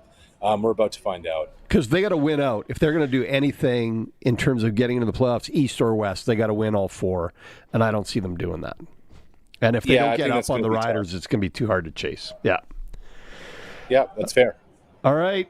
Are we going to the Blue Jays now? You guys, you take it. People are talking about a free fall. I'm not so much a free fall guy. There's mood swings. There's things that happen within a season. Because you're possibly intoxicated today. You're 4 down and nonsense. I don't drink. You brought up 5 downs. You brought up 5 for 50. If we're gonna get crazy, let's get really crazy then. Nuts. Yeah. Play with a Nerf. Okay, are the Blue Jays in trouble, or what's going on? Big trouble. Big trouble. You lose 6 of 7. When the manager comes out and says it feels like the sky is falling, but it's bleeping not falling, it means there's major trouble in paradise. Like, Vlad got tossed last night. Okay? Guerrero had not been ejected from a game since his rookie season in 2019. Like, 2019 is BC, before COVID. Like, that's how long ago it was. Then subsequently, the hitting coach starts losing his mind and MFing the home plate umpire, and he gets tossed. It feels like it's coming apart at the seams. And Sharky, I'm not sure if you saw this. Jose Barrios, who had just gotten moved to the bullpen, now on the injured list, MRI with an elbow. Is that Barrios actually injured? Is that Barrios telling the front office, to hell with you guys for what you've put me into in this situation? I don't know, but it's not good right now. It's not good at all. No, the people, the Blue Jays fans, like I said, I was sitting with last night, are very worried. Some calling for the end, but I still think this is just one of those little slumps. This is one of those things. Maybe they're still a little hungover from the party they had. They had a reverse, get back together. One of the worst things in sports. That is one of the worst things in baseball. That's for sure. Okay, before we let you go. But here's this real quick. The thing about the baseball postseason, like anything, you got to get healthy, you got to get hot. The Blue Jays are the opposite of that. Yeah. Blue Jays are the opposite of all those things right now.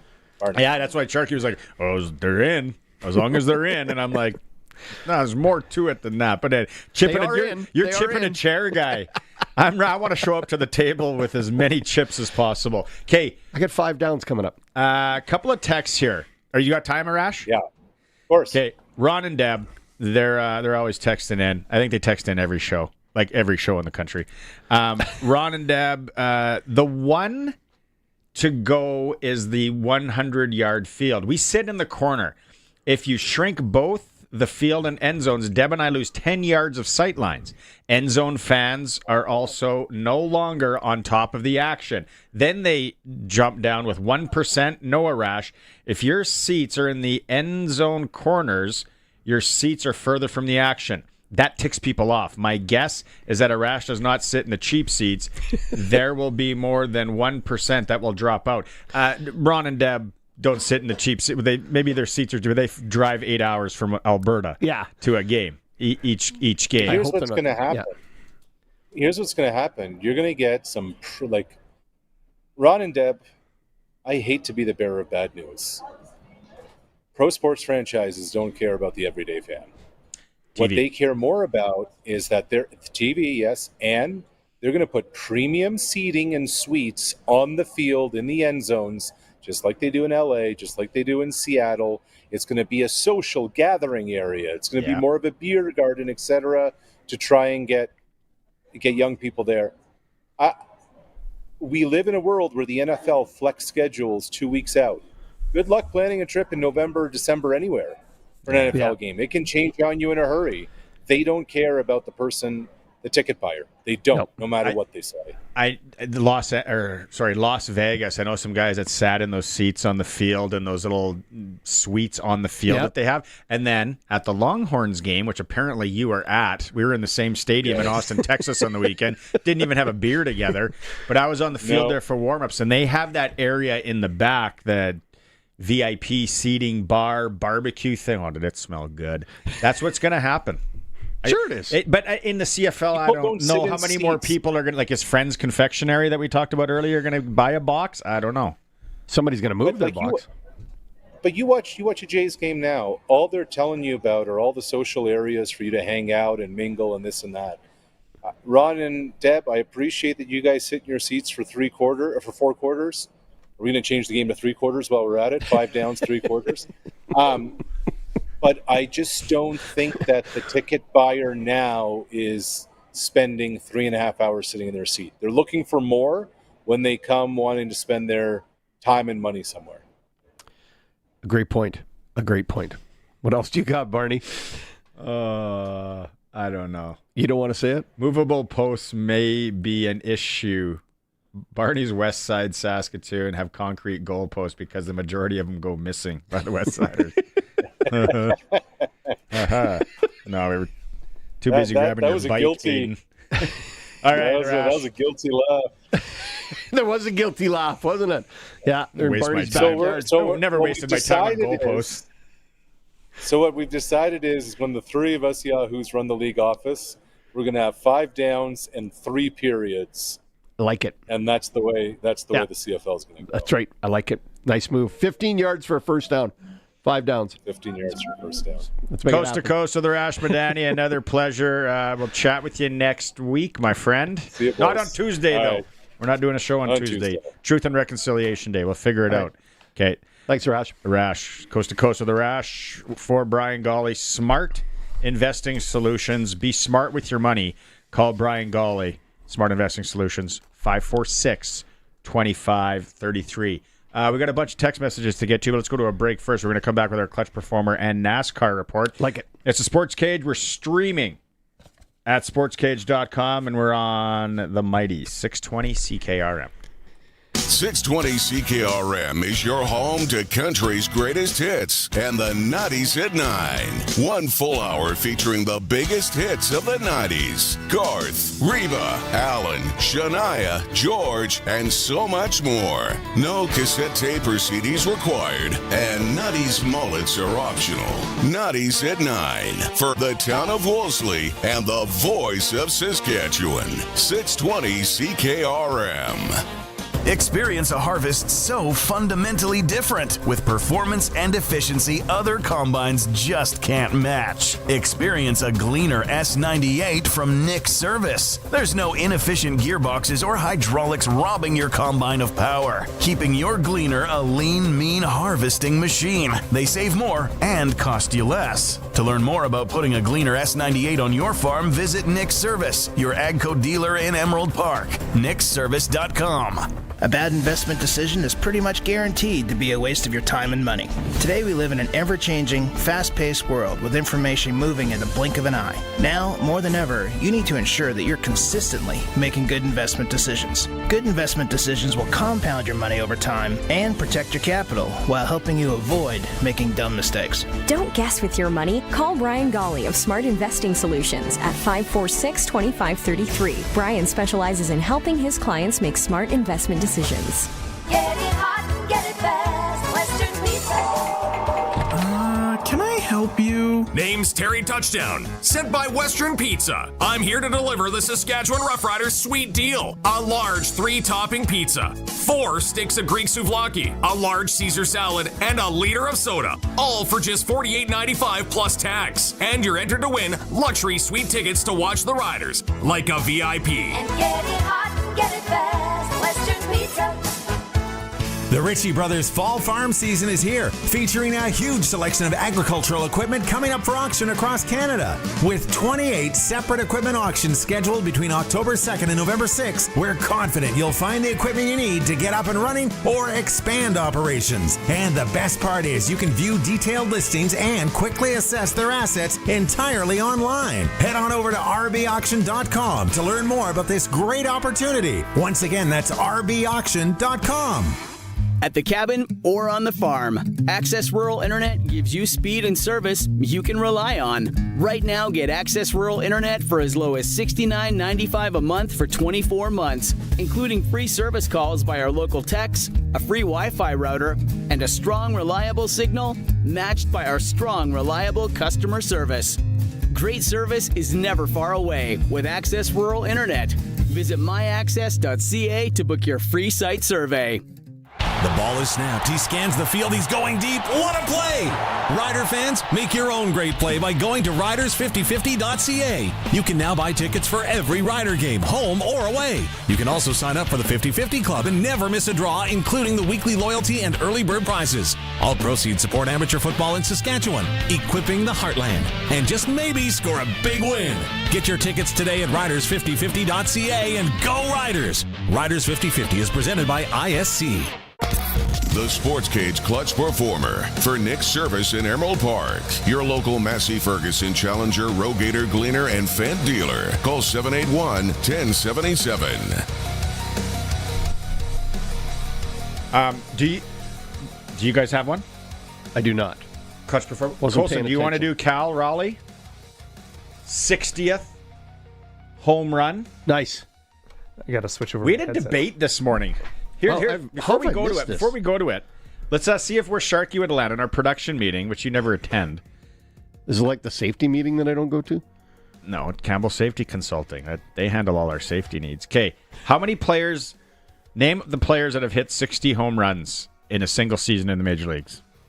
Sosa, McGuire, Bonds, Judge. No. Yeah. Judge. Yeah. Obviously Maris. Yes. One more. Easy one. Easy one? I'm missing an easy one? One of the most famous baseball players of all time. Like Babe. Yeah. Sharky. There we That's go. clutch right there. Because this morning. That was pressure. I'm not Holy going to smokes. say the name. And somebody said, yeah, Cal Raleigh. I'm not a baseball guy, sorry.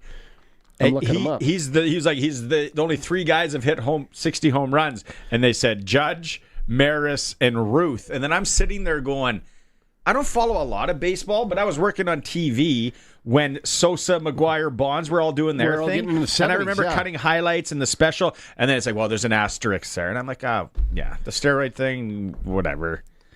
Yeah, but you're correct, my friend. You want to go to if you're watching the stream, here it is last night.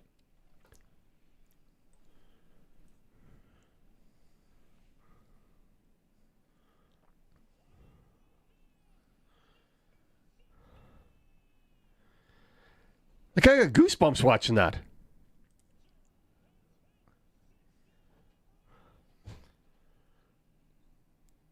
When the crowd's chanting MVP too. That's a solid home run call. Yeah. Your MVP moment, Cal Raleigh. That's first off, to hit 60 home runs in Major League Baseball is an outstanding accomplishment, whether you're taking drugs or not, right? Oh, that's what I said this morning. I mean, your hand-eye coordination is still going to be so on point. And this guy doesn't look like Judge. This guy looks, right, like he could be packing bags at Sobeys, right? No offense to Raleigh, but That is not the physique I thought of a 60 home run hitter. And then quickly for Nick Service, Emerald Park, the clutch performers. I had this emailed in the other day. Sorry I didn't get to it. hi@sportscage.com. Just Horizon Golf District results. Tylen Wallen from Humboldt shot 73 and the senior boys won. Trice Wallen, probably related, shot 72, was second. I don't know how we finished second after 72. Maybe it's a handicap thing. Senior girls from St. Brew, Trinity Platte. Danica Bodnar-Chuck from Wynyard was second place there. Junior males, Jack Ellis from Bruno.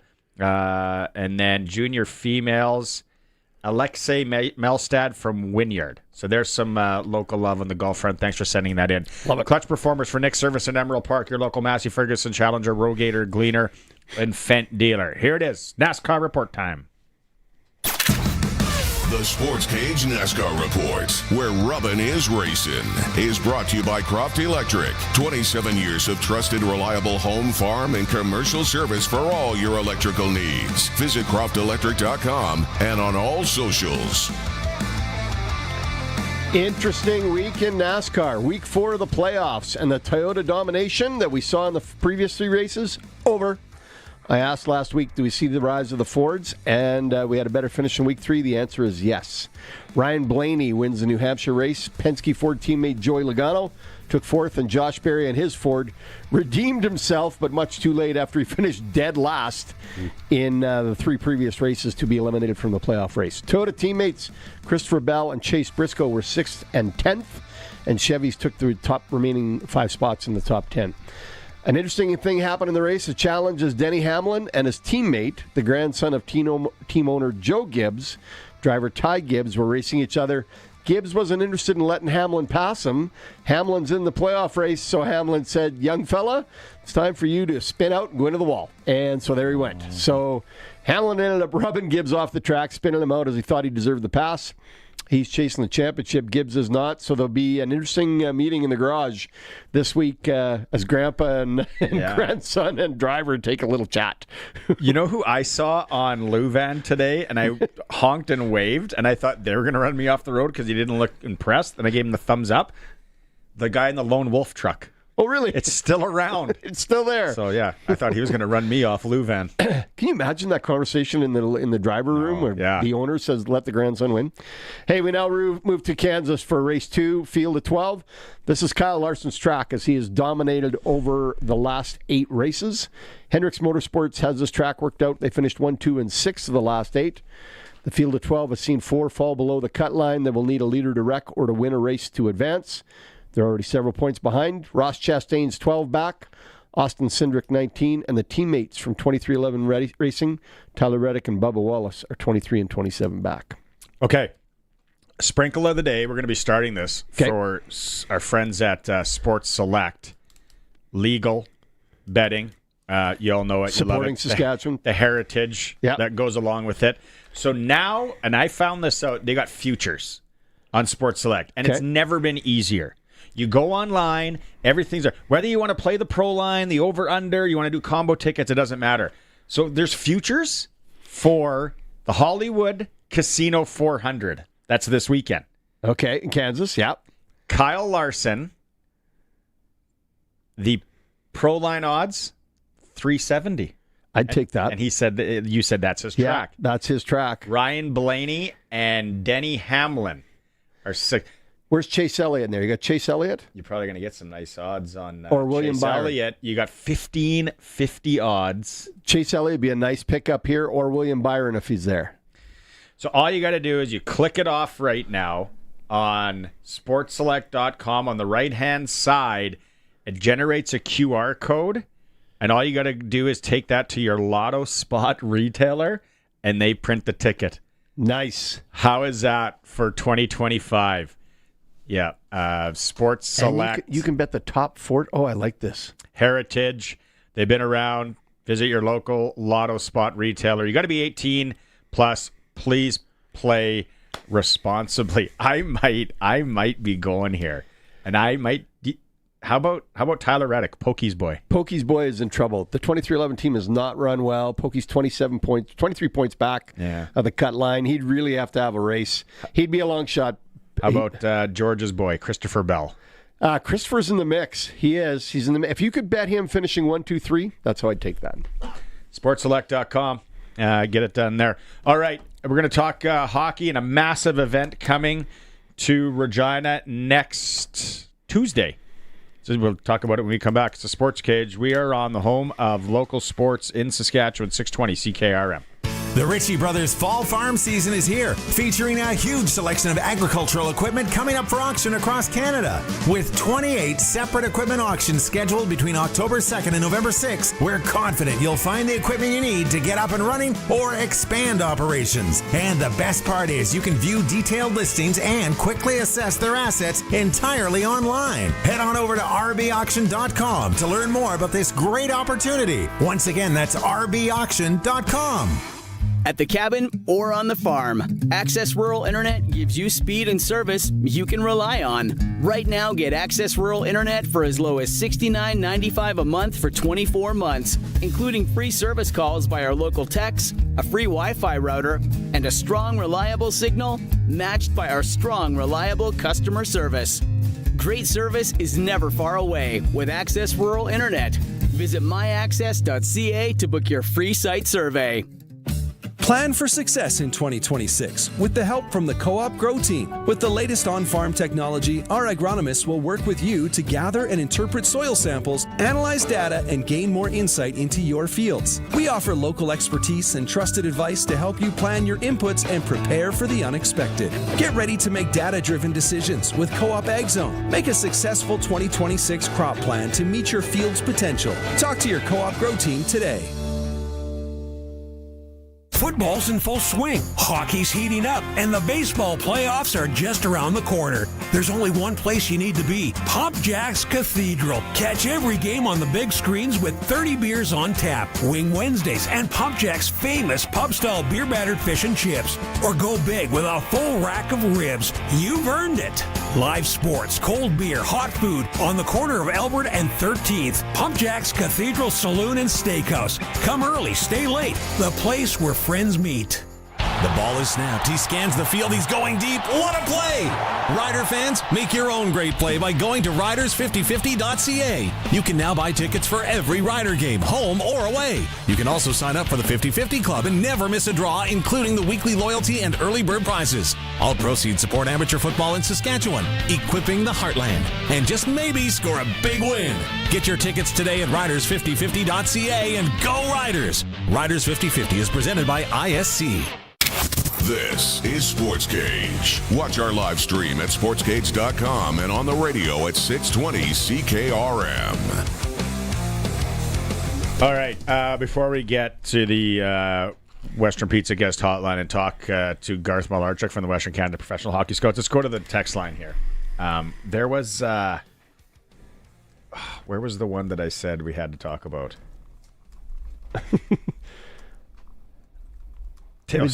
Sid in Lumsden. Why are we hung up on changing fields? Wouldn't it make sense to mirror these rules for university and junior teams so they can prepare for pro? This is usually the case for every league. When changes are brought in pro leagues, the universities follow suit. Change is necessary to stay current of the time. In any business, failure to change and adapt is sure death of the business. Love the show as always. Sid near Lumsden. Hello, Sid. Thanks for listening. It was a well-thought-out one. And Sid's right. If you don't adapt and change, or if you don't look for ways to make your product better or your service better, you're going to be in trouble, right? Anybody that says we've never done it this way before, leave them at the side of the road. They don't get to come along. They're Gary in Winnipeg is remembering the 2019 NFL preseason game, Oakland and Green Bay. Someone should ask Wade Miller, what was the cost to convert the field to NFL standards? Wasn't there a bunch of issues with they didn't want to play because there was where the goalpost was moved, there was a piece of turf they thought was loose, and and that's 7, 8. It's gonna be 8 years once everything rolls in here, if we go. I don't see. And I said this to you earlier. The NFL is not considered, worried, issued, looking at, listening to the CFL. Do you think that the NFL brass is sitting back right now going, man, those guys are making some smart moves up there. That's good ball. No, they're not care. They don't care at all. That's where this text message come in. Didn't leave your name, though. Don't be afraid. Of course, it's an invitation to have American football come up like preseason. American money, baby. I would say the NFL just played in Brazil. Yeah, and the NFL's going to London, and Ireland, and Germany, and they're playing in all these places. Like you said, do you think somebody down there is going, oh, we really got to take a game here? Where is that? The NFL's worried about the CFL like I'm worried about the health of my ex-wife. That's the comparison I can make for you. What a line. Can we go on to there? And we got it streamed? You figured it out? All right. Western Pizza guest hotline. Perfect night for Western Pizza. Generous amount of toppings on all their pizza, or just any of the Greek favorites you'd like. Coming up here next Tuesday, it is the Western Canada Professional Hockey Scouts Foundation celebrating Indigenous hockey in Regina at the Connexus Arts Center. Garth Malarchuk is joining us. Garth, it's right around the corner now. The one thing that I saw is the auction on right now. People can go and scope out if they want to bid on anything. Absolutely. We've got the site set up on our website, the link. So if you just go, if you Google Western Pro Scouts, you'll find our website. It's the Western Canada Professional Hockey Scouts Foundation. And it's on the homepage, the link to the auction. I'm on it. Sharky's going. He's going to let us know what we can bid on right now. What a night. Brian Trottier, Dave Tiger Williams, the King brothers, Ron DeLorme, Morasti. Morasti's who I want to see. Joey Tedorenko, Buffalo Head, is coming in now, too. Like, it is going to be unreal, Garth. I think it's really special. And you know, there's some significant events going on over the banquet. Brian Trottier, we're going to have a blanketing ceremony for honoring what he gave to the game of hockey, and outside of hockey as well. He's heavily involved in giving back to the community, and I believe he's setting up a program with the NHL that's going to be helping Indigenous youth moving forward. He's a real special guy. And then we're also going to have two of the NHL trophies there, the Hart Trophy, and coincidentally, Trottier won it back in 1978, I believe. That's the MVP award for the NHL. And the Willie O'Reilly Trophy, Brent Dodginghurst was a recipient of that award over this last year. So, will Trottier be singing? That's what I want to know. Is he bringing the guitar, and will he be singing? Well, that is something that we're him and Billy Melville. Billy Melville's the head of the Chuckwagon Association. I know they've sung together before in past events, so we're going to see. What do they do? Hall & Oates? No, I think they do a little Kenny Rogers, Little the Gambler. If you saw Trots with Clark Gillies, that was their favorite. Right on. Maybe country and western. People want to go and come on Tuesday. You got a nice meal, the Connexus, and then the hot stove. We talked to Dennis Bayak a couple weeks ago. It is going to be great. Just the stories are going to fly around. Tables still available, seats still available, and you also had some partners that came on to really help here in the last few weeks, Garth. Yeah, we've had some sponsors step up and donate some money, so we were able to lower tickets, which is.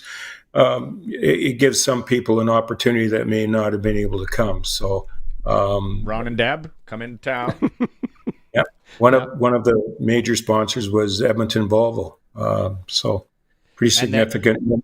And then also Boss Lubricants, Murray Flagle. So.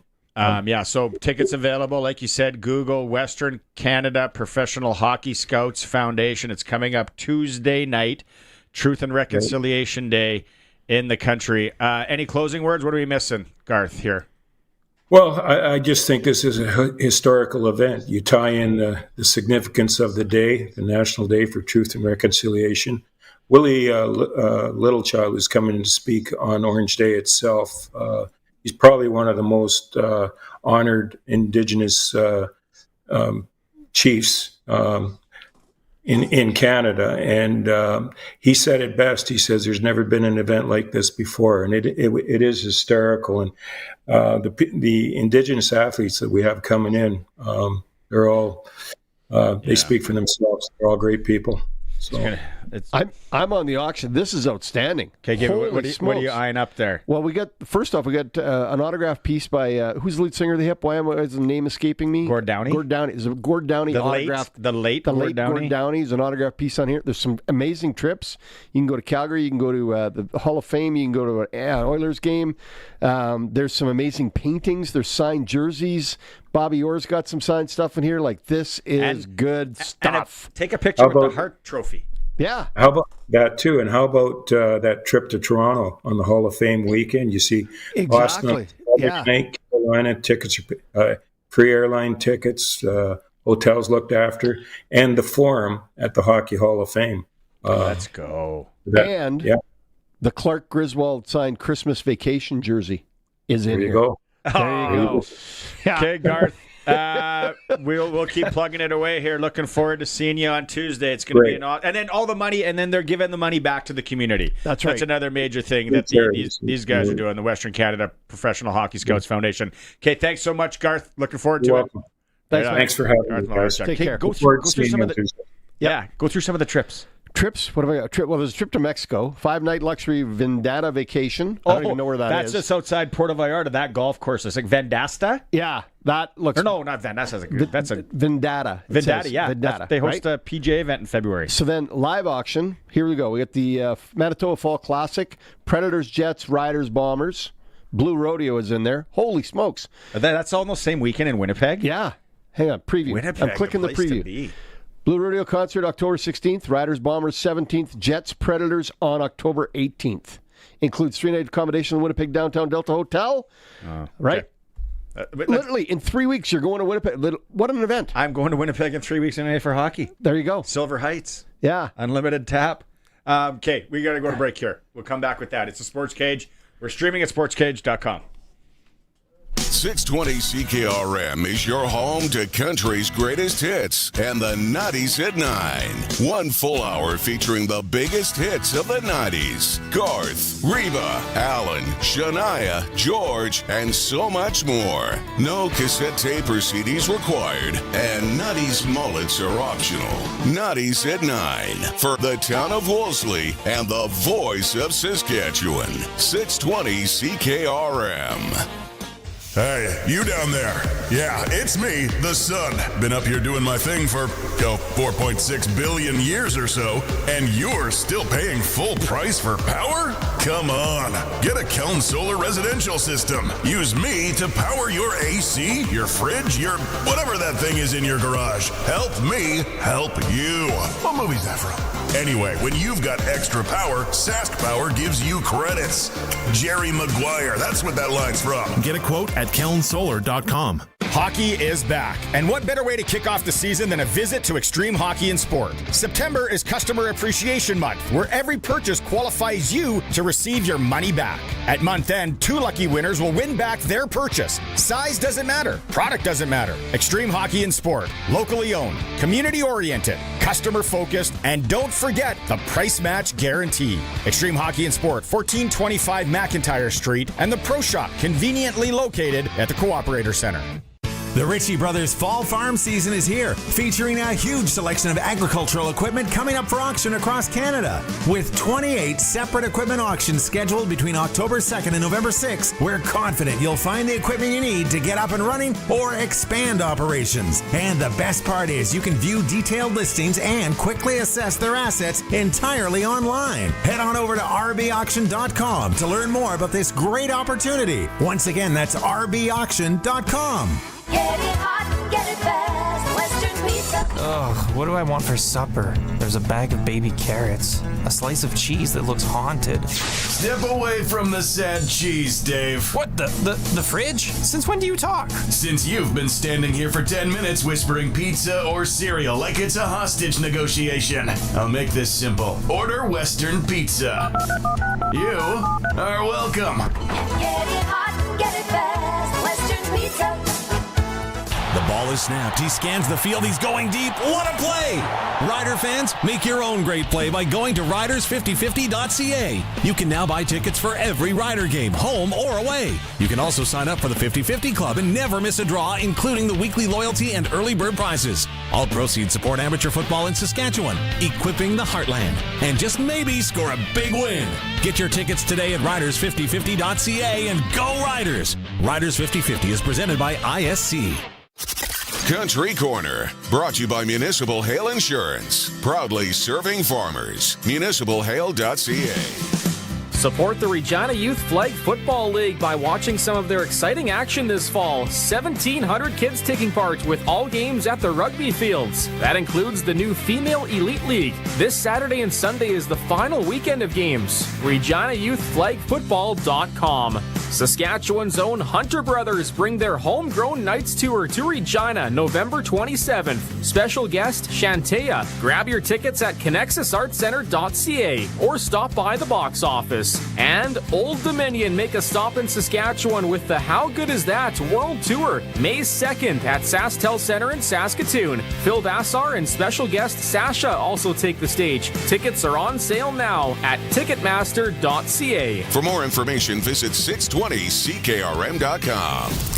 It's time for the Sports Ticker, brought to you by Extreme Hockey and Sport, Regina's locally owned one-stop hockey shop. Now with a price match guarantee. 1425 McIntyre Street.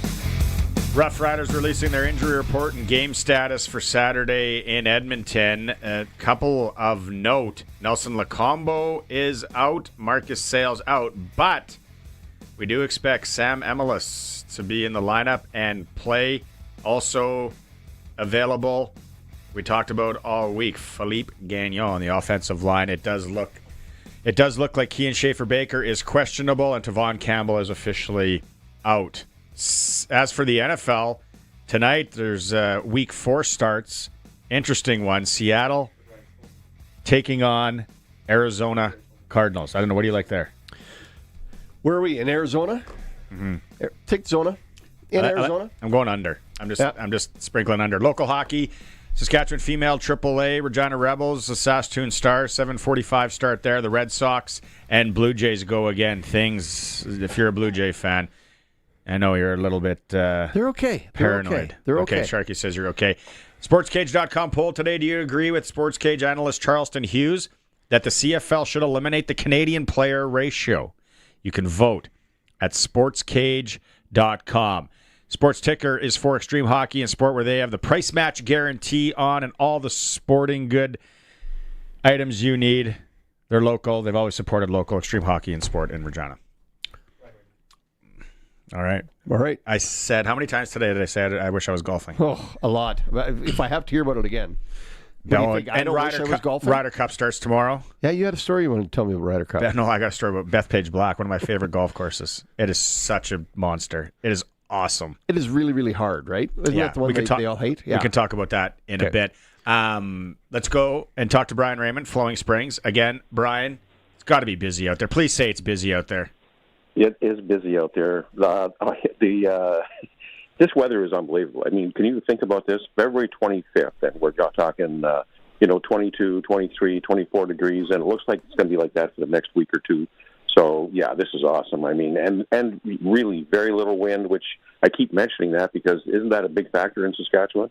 Every day, Brian. Love no wind. Yeah. Love it. Yeah, absolutely. So does this weather like this and this outlook, does that maybe make you guys keep it open longer, or do you have a set day that you're putting it to bed?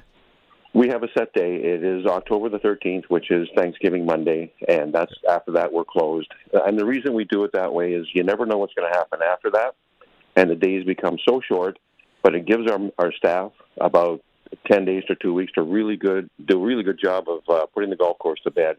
And the last 3 years, the golf course has been in fantastic shape, and we think that that's part of the reason. All right, let's not get depressed on this. We still got 2 weeks or whatever, more than that, to golf. Let's get people the specials quickly here, Brian. Monday and Wednesday, ladies and seniors. Seniors are over 60. You pay just $39 to come out and play the golf course. We still have the Twilight specials. After 3 o'clock, it's only $38, and after 5, it's only $22. We have a 9-hole rate as well. It's available any time of day. So, some great ideas about coming out. You're right. Days are running short, so get out and see us. All right, Brian. Book online, flowingsprings.com, or else give you a call. We'll talk to you again next week.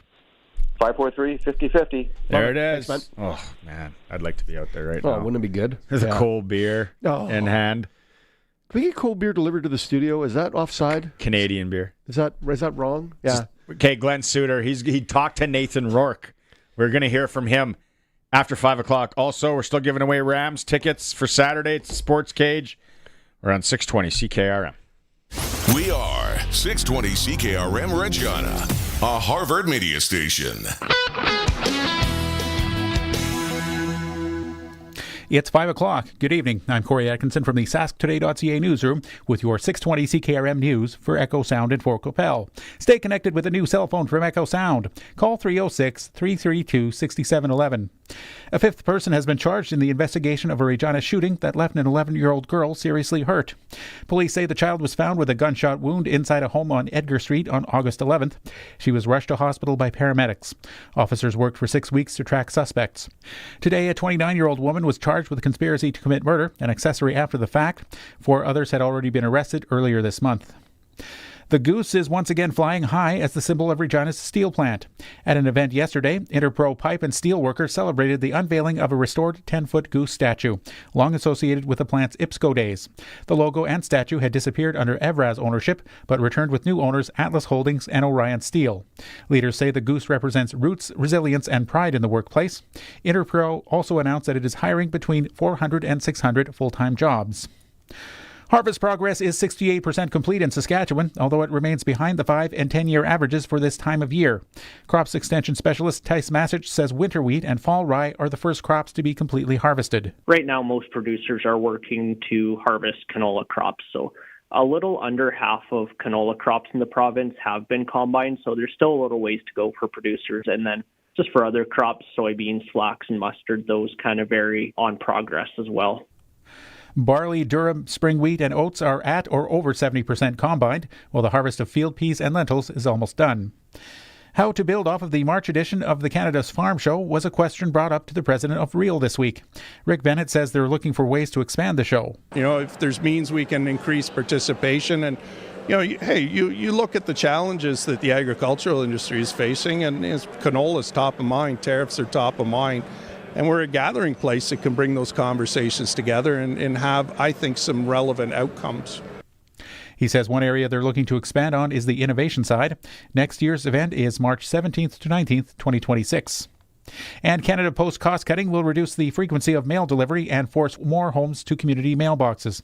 The frequency change is expected to increase the time it takes Canada Post to deliver letter mail to an average of 3 to 7 days. Ottawa predicts it will take up to 9 years to introduce community mailboxes for another 4 million households, but most will switch within 3 to 4 years. Public Works and Procurement Minister Joel Lightbound says Canada Post faces an existential crisis, and repeated financial bailouts are not the answer. The search continues for a missing autistic boy in southern Alberta. Mounties and search officials say they haven't yet found any signs of Darius McDougall, who vanished Sunday from a campground in Crow's Nest Pass. They say they're still hopeful he will be found and are trying to lure him out of the wilderness by playing his favorite song. Mounties also clarified that Darius is 6 years old, not 5, as they previously reported. That was your 620 CKRM News. Read more stories from around your community and around the province at sasktoday.ca and 620ckrm.com. Your weather is next. This back-to-school season, don't be prehistoric. Mom, my phone is basically a fossil. Sweetie, your phone's older than a T-Rex. Time to evolve at Echo Sound, your SaskTel authorized dealer. They have new phones, back-to-school deals, internet and Max TV stream, and no extinct data plans. In 2025, there's no excuse to roam with a Jurassic phone. Echo Sound, your SaskTel authorized dealer in Fort Qu'Appelle. EchoSound.ca. Brought to you by Line X Regina, Serious Protection Killer Lux, 1865 McCarra Street. Matt's Furniture. Visit mattsfurniture.ca. Clear sky for tonight, dropping off to around 11 degrees. The wind will pick up through the night as well. And as the night goes on and continue right into Friday, the wind will continue to increase. The air is very dry. But without the heat, we've only got 2 of the critical factors for elevating the fire danger. So it is going to elevate a bit, but it will stay away from critical. Temperature overnight 11 and up to 20 degrees on Friday. Winds west to northwest, gusts up to around 60 through the afternoon. Staying quite breezy Friday night and Saturday, may diminish a bit. In fact, it likely will diminish entirely for a little while and then pick right back up. So that Saturday is a breezy day, mostly sunny, warming up to 23. We're at the beginning of a significant warm-up for the end of the week and the start of next week as well. No real precipitation threat with this warm-up, just some cloud cover passing through, and back to sunshine Sunday, 26. Monday also sunny and 26. With your 620 CKRM weather forecast, I'm Precision Weather meteorologist Phil Spivak. He's at it again. Matt's sharpening his pencil to save you money at Matt's Furniture. Now till October 1st, it's the Maytag Dependable Savings Event. Buy any 2 qualifying Maytag major kitchen appliances and save an extra $150. Buy 3 or more and save an extra $300. And buy any Maytag eligible washer and dryer pair and save an extra $100. See in store for all the details. Matt's Furniture in Fort Capel, Kamsack, Melville, and Foam Lake, or online at mattsfurniture.ca. When you want the best for your truck, you want Line-X. Your truck has withstood the harshest elements Saskatchewan has thrown at it. Rocks, gravel, rain, sleet, and snow, and left with no chips, no rust. Line-X protective coating keeps your truck's bed liners, rocker panels, and bumpers looking like brand new. Don't settle for Brand X. Go with Line-X. It's serious protection. Come see why everybody loves taking their truck to Line-X Regina for their rocker panels, bumpers, and more. Line-X. Make your truck complete. 1865 McCarra Street. Broadcasting from Century Studios in downtown Regina, Harvard Media presents The Sports Cage, where Saskatchewan comes to talk local sports. Brought to you by Access Communications, trusted in rural Saskatchewan for internet, TV, and home security. Be part of the show. Call 1-866-767-0620 or text 306-936-6262. The Sports Cage. Streaming at sportscage.com, our YouTube channel, and on the radio at 620 CKRM. Hour 3 of the show on Thursday. Sharky is alongside, and Sharky is brought to you by Flooring Superstore. Trent Dickin and his team in Regina can help you out with anything you need flooring-wise. All of our guests are joining us on the Western Pizza Guest Hotline. The show on Thursdays, like he said, for Access Communications, trusted in rural Saskatchewan for internet, TV, and home security. Okay, back on the Prairie Land Rentals text line for a bit. Yep. I'll let you handle this one. Oh, boy. Analytics ruined baseball. And I said, how? He said, sorry, I wasn't watching the YouTube broadcast thinking it was today's. I disagree with the guy going on about CFL rule changes using analytics. Baseball managers now use analytics for when to pull pitchers. What happened to rhythm and the gut feelings? Same goes for the CFL game. But you got to use what's available. I said you can't use one or the other. You got to use them both. Right? You've got to. If a guy can't pitch against a certain guy, that might be the time to pull him. If he doesn't have any success, if your gut feeling is that this guy can go 2 more innings, or your kicker can make this kick today, that's what you got to go with. You can't use one. You got to use them both. Both are part of your success. If you start just limiting your feedback and your knowledge to one system, you are going to fail. There you go. I know Glen's waiting. Kim from the grain cart. Maybe I'll get to this one a bit. It's longer here, and I got to decipher. They're just not easy to read. Long text. You're seeing this. You're seeing what I'm dealing with here. The text They're so hard. It's like 20 words or less, or split them up is way easier. Kim kind of did that. I'll try and get to it. Ken Barney's from the west side of Saskatoon. You got to limit the amount he's got to read at one time. Yeah. Oh, you could say goodbye to your rims. Let's go with Glen Suitor. Time now for press coverage with CFL and Saskatchewan Roughrider legend Glen Suitor on the Sports Cage. Brought to you by Bronco Plumbing and Heating, where professional service is guaranteed. They'll treat you right. 781-2090. Literally just passed off to us, Glenn. Breaking news in the CFL. Unfortunate news out of Edmonton. The passing of their owner, Larry Thompson. Yeah, just before, like literally a minute ago, I got the exact same text sent to me This is very sad. The thing about Larry and his taking over the team, buying the team, going from a privately owned or going to a privately owned team rather than a publicly owned team. He's been a lifelong fan of the game, like just of our game, of the Canadian Football League, and it's just really sad news. And again, it's so new that and I think I'm okay to not completely trust what happens on the phone, but if it's true, it's devastating, and I'm thinking about their family now. It just seems like yesterday that we announced that he bought the team. Yeah. Very sad day. For his family and the league, because he was taking on that team and making changes, and they were turning the corner. So a season ticket, Sharky, a season ticket holder with his family his entire life. I mean, from the time he was a kid. So it was an owner with the sincere love of the game and of that city and the whole thing. So. We'll see. We'll update as we go. So, sad news. Unfortunate there. Glenn, I know you texted me earlier, and I didn't ask any questions, and I said let's just talk about it on the Sports Cage. Let's give the people what they want. You had a chance to talk to Nathan Rourke. Take us through that conversation. Yeah, I've talked to a lot of stakeholders across the country, not just the games I'm doing this weekend, and Nathan was the first one because I am doing the Lions game.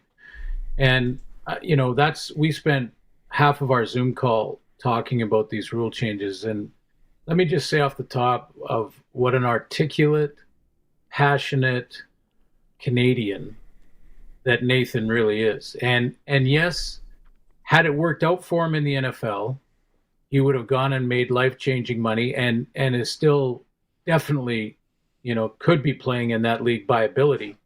But so would I. If ABC Sports called me and said, I'm going to give you Tony Romo money, I would say, guys, I got to go. Sorry. It's been fun. It's been fun. I'm sorry. I'm on my way to do 18 games a year and make $39 million or whatever the heck they're making down there. So, what we talked about was the concerns that he has. And let me go through three of them because I think they're legit. And I stand by what I said on Tuesday, which was I was proud of him for doing it. I'm glad to see him and fans be passionate about the game. And here's the concerns. Number one is, and again, I'm paraphrasing here, not quoting him, so let's keep that in mind. But number one is that by changing the rules, Stuart Johnson has implied that that's the issue, that with the business side of the game. And yes, we all know we need to improve the business side. We need to have more fans. We need to have better ratings, all of those things. But the concern for Nathan is making rule changes implies that the game is the reason that the business is struggling, whereas the game is fantastic, and there is other things that you could go 10 shows on in opinions on how to improve the business side. So that was one of his concerns, and I think it's legit. The other was the speculation. It was is this the first step to much more aggressive steps and turning our league into American, the U.S. rules, 4 downs, 11 players. And you guys, you've been talking about this for 3-4 days now. You know that a lot of the concern here from everybody that's concerned, and I'm one of them, that this could turn into more, severe rule changes like 4 downs. So that was the second one, and I think the third one is also totally legit, is that he felt that, forget about who the commissioner consulted with, because he consulted with people, that know the game, and he would have definitely done that. He's a smart guy. But he said, whenever we go to change a rule, whether it's a player safety issue or it's a penalty or something like that, it goes through the rules committee. And there's a reason for that. There's a process to it. So it goes to the rules committee. The rules committee debates it for a long period of time. And then that rules committee advises the board on what their recommendations would be. And then the board then votes on any of the changes that might come up through the rules committee. So he said, one of the concerns, again, I'm paraphrasing here, but one of his concerns were, why wasn't that process part of it? That if we're changing rules in other areas of the game, including player safety, there's a process that goes through the rules committee, and it looks like that it wasn't part of this process for these rule changes. So, those were his three concerns. And to be honest, I think they're all legit. And again, I am really happy with people that are passionate about protecting the differences, the uniqueness of Canadian football. And he was the leading in that regard. I'm not going to disagree with those 3 points. But what he said on Monday wasn't those 3 points. That's why I think he put himself in a bad spot by being so gregarious with his points. Good word. I'm using big words today, right? Yeah, I just wrote it down. But he had this big statement, but this is more refined, right? This is more defined in terms of what he wants to have happen. I don't disagree with the rules committee. I'm not worried about the Americanization, because all he's got to do is go to a high school football game in BC and they play 4-down football. So it already exists in BC, right? So there's other changes here that they made that I think are really, really good. The biggest one for me is making the stadiums the same and making the officials the same every game. Those two for me are home run hits. Yeah. And, and I think is with regards to how he said it a couple of days ago. I think I didn't ask him about that, Sharky, and I should have, but the how he said it, if you think about the way that the world works now and the social media bites and how when that quote is out there and all of a sudden, bam, everybody's talking about that particular thing and it goes viral. He's a smart guy and he's a savvy guy, and I didn't ask him, but my guess would be there was a little bit of a plan behind that. There was I want people's attention here. This is a guy who just beat Russ Jackson's single game passing yards record for a Canadian quarterback, and there's a real patriotic side to him wanting to speak up the way he did. And I admire that. I really do. I still don't agree with it. And I'm like... With what he said or the rule? No, how he did it that day, 24-hour rule, like parents, hockey teams or sporting events. Secondly, hold the paranoia train. Yeah. Like, really go into why. Maybe find out why they did it. Who was involved? What is the end goal? Let's look at that. Instead of just flying off the handle. I think nobody is trying... Okay, here I go again. And I'm like, the Americanization of the game, we can go through the list. There's 2 things that are the same. And then there's people messaging in about, this just gives a chance for Americans to come up and da-da-da. It's like, they just played in Brazil. They don't care. They're playing in Europe. They could give a rip about us. Our dollar is at like 42 cents. Whatever. They're not worried about. They can come up here and just buy it all. Yeah. This guy with their MPs. Somebody texted in. I believe the commissioner should be more involved with getting a 10th team, another Eastern team. I really think that there's got to be some sort of wheels in motion with that. But it's a park. He downplays it. Is the biggest thing. He downplays it. Yeah. But it has to be in motion. If we're going this hardcore, sorry, Glenn, on the changes, and we're making the game more exciting, and we are going to do these changes, which we have seen how the ripple effect and the tidal wave that came, and the people on either side of this.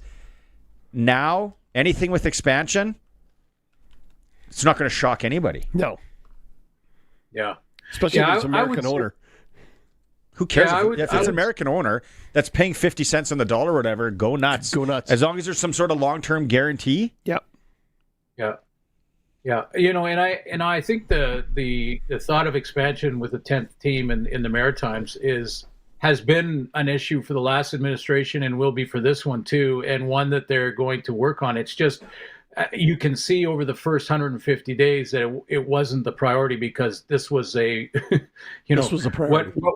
This and what we saw on Monday. I mean, this I'm sure that took up all of their time and oxygen when it came to meetings and how that would be presented and all the things. So, yeah, I don't think for a second the thought of a 10th team is going away at all. I mean, that's for a lot of reasons they want to be coast to coast in our country and the schedule and everything else.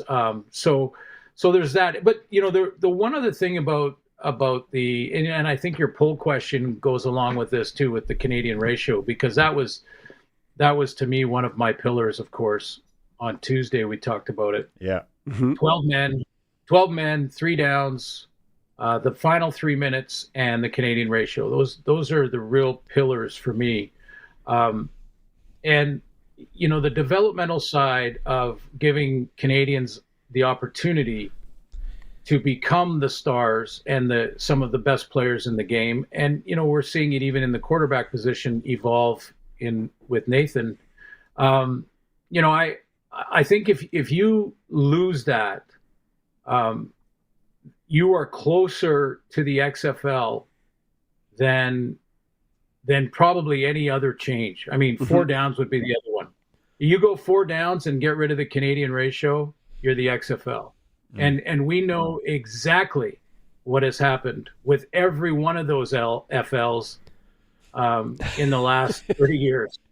Those FLs don't work. If Vince McMahon can't make it work, and the money and the marketing power and all that, nobody can make it work. Hey, Glenn, of all the changes and rules and otherwise, but the change to the 50-yard line being center instead of the 55-yard line, this is the one I can't go, yeah, I can totally buy in because it does this, right? That's the one change that I'm like, somebody needs to help me. What is the biggest one for that change? Yeah, I think, Sharky, the biggest one is that when they shortened move the goalpost to the back of the end zone, part of the shortening of the field from the end zone point of view was so that a kicker doesn't have to get to the 20-yard line to make a makeable field goal. With a 20-yard end zone, that's a 47-yard kick. That's not a chip shot. So you have to get all the way to the 20. That's going to take points off the board on average. So that, in combination with the middle 10 being taken out, make it a 50-yard line. Now you've shortened the distance that the offense gets the ball on their own 30. You've shortened the distance for them to get into field goal range. So there's not quite as drastic as a drop in average scoring. I appreciate that. Thank you. Because that's been holding me up. That's the one that I'm like, And they want more gambles. They want more offense. Yeah. They want you to go, sorry, kickers.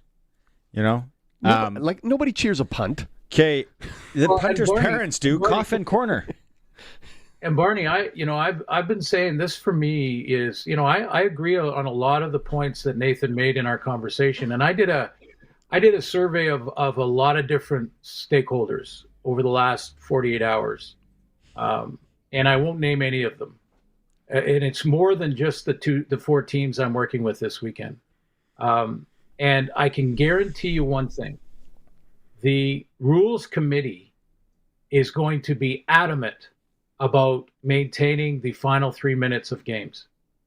This is not a 50-50, a couple of guys said this. This is 100%. Nobody wants to take away the opportunity to come back from 2 scores or get all the change of possessions in the final 3 minutes that we see to have these great finishes. So some of the people that are really worried in the speculation department, like what if they do this, what if they do that, what if the final 3 minutes isn't the same? Who knows? The rules committee will meet at the end of the year, but I will tell you that from my survey of a lot of guys that are on the rules committee, they don't want that to change at all, and that's unanimous. Is there any chance? Sorry, go ahead. No, you go. You got really angry there. Well, I just think, I said this to you earlier, I think the CFL had a chance to take whatever the change might be and go to U Sports or the Canadian Junior League and say, can you do this for a year and show us what the difference is going to be? Can you do this and tell us as coaches how you strategize differently for this? What's in it for us? Well, but, I mean, they're the development for the CFL. They want their guys to come here, right?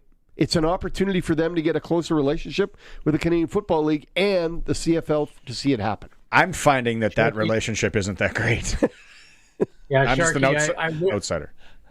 I honestly really wish it was that simple with regards to having that kind of partnership. I will say that when I don't believe for a second that Stuart Johnson didn't talk to the people that are involved with the movement of the goalposts, the people that would be involved with redoing fields and stripes and paint. And I heard you guys talk at length with Arash on this, and I would agree that there's no way, if there was some sort of huge roadblock like this might not happen. I mean, look, this is a big deal for Stuart Johnson too. Mm-hmm. I mean, this is 152 days in, and you don't think, I don't think for a second that he is going to go, oh, you know what? At Mosaic we can't move the post, so we'll just scrap that idea. The Canadian Football League is going to make this happen somehow in conjunction with amateur sports, junior football, college football, anyone that shares a stadium. The other ones, though, and this just, again, opinion that agreed with you guys, is that the rest of them, when you're not sharing a stadium, the rest of them, don't worry about the rules. I never played a down of Canadian football, not one snap, until I got to Saskatchewan after being drafted. Not one snap. It must have been so difficult to comprehend. Well, I played corner in college, Barney, so I always use the sideline to my advantage. Exactly. Right? Yeah. Right. So I came up here and I was playing corner against scout team in my first training camp, and I looked over to the sideline and went, whoa, that is way over there. Couldn't even see it. Where'd it go? The weather's different over there. No. Okay, let's quickly let's go to the games this weekend. I want to start. Should fans in Calgary be worried here, Glenn? What's going on? Vernon, back issues and them stumbling a bit? Yeah, I would be. Yeah, a little bit. And here's why. I think even if Vernon Adams is cleared to play, because they're going as far as Vernon will take them.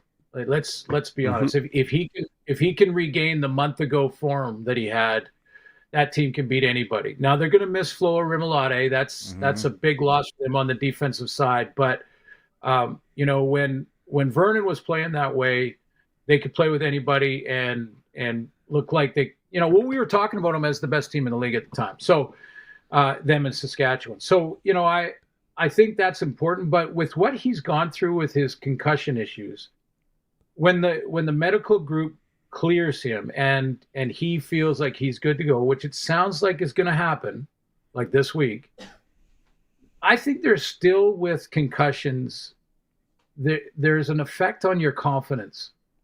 There's it's a little different. And I had a few in my time, but even when you're cleared and you feel healthy and you don't have any dizziness or any of the symptoms and you're ready to go play again, you get out there and you're not quite as sure as you were. You're second guessing things. It just doesn't. And he looks like he's playing a little bit like that right now. You're reluctant. You're reluctant to do that one more thing. So you really didn't answer my question. Should Calgary fans be worried? He did so. He said yes. Okay, you did just say yes? Okay. Yeah. And hey, no slouch coming up in Edmonton here. Edmonton's are desperate. Desperation is a stinky cologne, as Scott Schultz says. Well, and Edmonton has 4 Western teams to finish the season. Wow. Edmonton has Saskatchewan, of course, which I'll be doing this weekend. But then they have BC and Winnipeg and help me here. I think Calgary. Yeah. And no, they don't have Calgary. They have BC. They have 4 to finish the season. They have 4 Western opponents. I can't remember the order. Whoever they might be. Yeah. But yeah, well, hang on. You know what? I'm working on my charts right now. I'll tell you who they are. They play Riders, Bombers, Lions. Stamps. Riders, Bombers, Lions, Stamps. Thank you. That's Coulson. So Coulson. So there you go. So those are the 2 points that they can get, and the 2 points the Western teams can't get or don't get if they beat. But they're going to have to run the table. I mean, Edmonton has to run the table. Yeah. There's no question. 8 or 9 wins is going to be what gets you in the playoffs. There we go.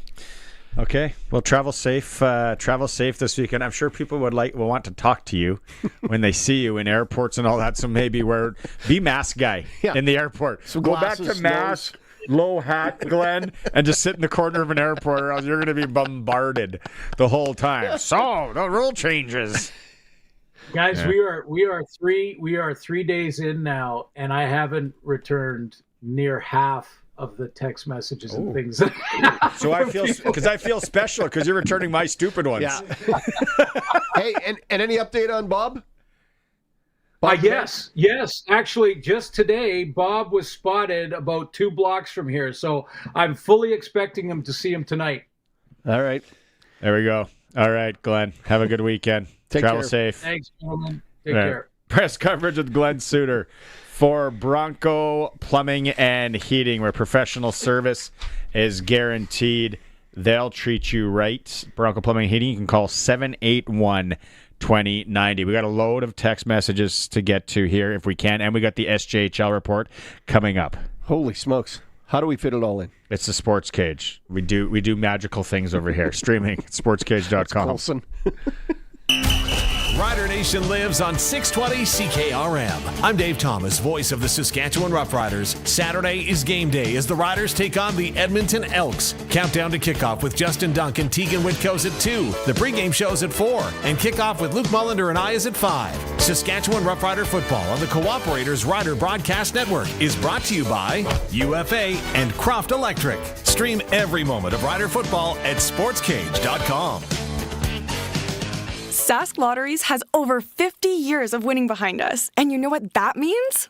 Lots of winning numbers. Numbers like over 1,200 organizations funded and 12,000 plus groups supported. $6 million given away annually in community grants. And the winningest number of all? $1.4 billion given back to the people of Saskatchewan through sport, culture, and recreation. And we're just getting started. Learn more at sasklotteries.ca. The Regina Thunder NFL Lottery is back, and tickets are available now. Each $20 ticket gets you the chance to win up to $500 each week of the NFL season. That's 18 chances to win. Tickets are available until October 6th, and you can still win for the weeks already played. No football knowledge needed. Proceeds support the Regina Thunder Student Athlete Scholarship Fund and team operations. Get your tickets at ReginaThunderNFLLottery.com. Lottery license RR240660. At the cabin or on the farm, Access Rural Internet gives you speed and service you can rely on. Right now, get Access Rural Internet for as low as $69.95 a month for 24 months, including free service calls by our local techs, a free Wi-Fi router, and a strong, reliable signal matched by our strong, reliable customer service. Great service is never far away with Access Rural Internet. Visit myaccess.ca to book your free site survey.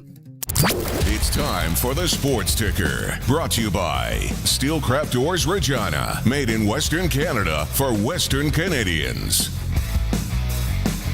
Sad news out of the CFL. Edmonton Elks owner Larry Thompson has passed away at 65 years old. As for the Riders, they were on the practice field today and they're releasing their injury report and game status. Tavon Campbell will be out for the game. Nelson Lacombo will be out, as is Shane Ray. Kean Schaefer-Baker is questionable. We have Philippe Gagnon as available, Sam Emelis available, and Thomas Bertrand Houdon is questionable. NFL football tonight, Thursday nighter. Seattle Seahawks, Arizona Cardinals on a 100-yard-long field. 6:15 is kickoff. The Pro Line tie is 3:20 on Sports Select. Really? And that's usually a 3-point game when these two teams meet. Hello. Local hockey, Saskatchewan female AAA regular season. Regina Rebels up in Saskatoon to take on the Stars. And the Jays and Red Sox started at 5 p.m. Do we got an update on the score on that, fellas? Anybody? Looking for it. While you look for the score, sportscage.com poll, do you agree with Sportscage analyst Charleston Hughes that the CFL should eliminate the Canadian player ratio? You can vote at sportscage.com. After the second? Scoreless. Yeah, end of 2. Yeah. Scoreless after 2. It is for Steelcraft Doors in Regina. Made in Western Canada for Western Canada. Steelcraft Doors now into their new location. Go and visit them on Park Street. Sorry to steal your thunder, Colson. That's bad of me. It's very bad of me. It's rude. We're going to get some of the text messages here. Let's talk some hockey. Pretty soon we'll talk some hockey. SJHL report is back for another season. Close on getting a sponsor for it, too. I'll probably have that next week. Benny Walchuk, voice of the SJHL. Okay, Betty, first off, opening weekend, SJHL. Before we get to the power rankings, attendance. I heard it was up, awesome, whatever you want to use, everywhere. It was awesome. Yeah, first off, started in Warman. Of course, the first ever game at the Warman Communiplex there. And they had over almost 1,500 people at the game, which is outstanding. The community was great. The only thing that didn't really go well, they had a big goal celebration ready to go, and they didn't score a goal. So they didn't have any fireworks or anything going on. So that was the only thing going on. But then you look around the league, of course, Yorkton, one of the bigger franchises, they had almost over 1,700 people. Malville had 1,000. You look around the league, I think 4 or 5 or 6 teams had over 1,000 people. So it was outstanding. And a lot of people tuned into our broadcast as well on the radio across the league, and also tuned in on Flow Hockey, which is the provider online streaming as well. So it was just a great weekend all along and some great hockey to boot. All right, let's go to the power rankings. And we talked last week, and we thought Nipawin's going to have a solid year. Melford, of course, Humboldt, Weyburn. But top of the power rankings, I'm seeing the Flin Flon bump. A guy told me the other day, said, I think Flin Flon's going to be good. And I said, no, I don't think they will. Well, I look dumb now. No, exactly. I know they played the Laurent Geisels. Of course, Laurent is going to be a younger team this year. There are a lot of rookies in the line. I'm not saying that's what the opponent was, but still, it's a game that Flin Flon do have a lot of returning guys, but not guys that played big minutes last year. So these guys are kind of getting elevated role. And Mike Reagan always pulls into his bag of tricks and gets 2 or 3 very, very good players from Quebec. Xavier Fauchon, one of the top candidates for SJHL Defenseman of the Year. He's had a good start. And then Devin Peck in between the pipes, a netminder that came out of nowhere from outside of Saskatchewan and Manitoba, and he came in and had 2 very good starts against Laurent. So it's a team that's an older team. They brought it in. You got Ryan Ulmer, of course, from the Regina area, former Regina Pat Canadian. You got Hudson Brio, who's from Whitewood, so he's up there filling in those 07 born birth years. So those guys are stepping up here in a big way. So it's a Flin Flon Bombers right now. After week number 1, they've had the best team. They had a 2-0 record, and they are the best team right now after week number 1. It's probably too early, but maybe if a guy could sprinkle, or girl, on this, going into the season, who would be the people, or who would be the athletes, the front runners from your eyes for maybe a MVP, top defenseman, top goalie? MVP right now, you probably say Jacob Stritzy, a guy from Quebec, big 6'3" forward. He had over 28 goals last year with Humboldt. Very, very power forward, can really shoot a puck. And he's had a good start with 3 goals in 3 games that way. You look at Anthony Campbell, the captain of the Battleford North Stars, a guy that came in last year from the AJHL and kind of lit the lamp there with Battleford. And that's a team that's going to go flying under the radar right now. So those are a couple of guys right now that kind of standing out. Maybe going into the season, they've had good starts this season as well. So those are a couple of guys. And defenseman of the year, you look at a guy like Gavin Granger. I know you can easily look at the top scoring right now in the SJHL, and Gavin Granger's right there, but he's been taking leaps and strides each and every year. He leads the way with 7 points in 3 games. And then you look locally for ourselves, Boston Harkness, a guy that's in his 4th year at Emerald Park in that Estevan Bears program. He's got 4 points in his first 2 games. And then keep looking down the you talked about Xavier Fauchon Flin-Flon, I think is going to be right up there. You have a guy like Oakley and McElwine from the Humboldt Broncos is right, can be there as well. So those are the defensemen. And then goaltending is right now, it's easy to pick right now. Charlie Stritt has been the best goaltender in the league right now. He's 3-0 on the season with Humboldt. He's got 2 shutouts in those 3 games, so he's been very, very good. But maybe outside the radar, I'm going to go with Gage Roberts, a guy out of Nipawin, a guy that came in and played very, very well on a struggling Nipawin team the last couple of years. And we could talk about Nipawin taking that next step. And if they want to take that next step, Gage Roberts has to be one of the best in the league. And he's had a good start with a big win over the defending champions on the opening night of the regular season. So those are a few candidates. If you want to sprinkle a little bit of money on those guys right now, we'll see what the SJHL commissioner, I don't know if he's going to approve betting right now, but we'll see. Yeah, that's kind of my choices here early on. if he's probably just happy. The commissioner's happy. He's not the commissioner, something else right now. He's just taking it all in stride. No rule changes for the SJHL. Game of the week, if we were going to circle one, am I looking Friday night Flin-Flon Nipawin, or what are you thinking? Melfort Flin-Flon on Saturday? Yeah, I was thinking about this before I came on. There's a lot of choices you can make. I was circling that Flin-Flon Nipawin game on Friday too, with top teams right now in our power rankings right now.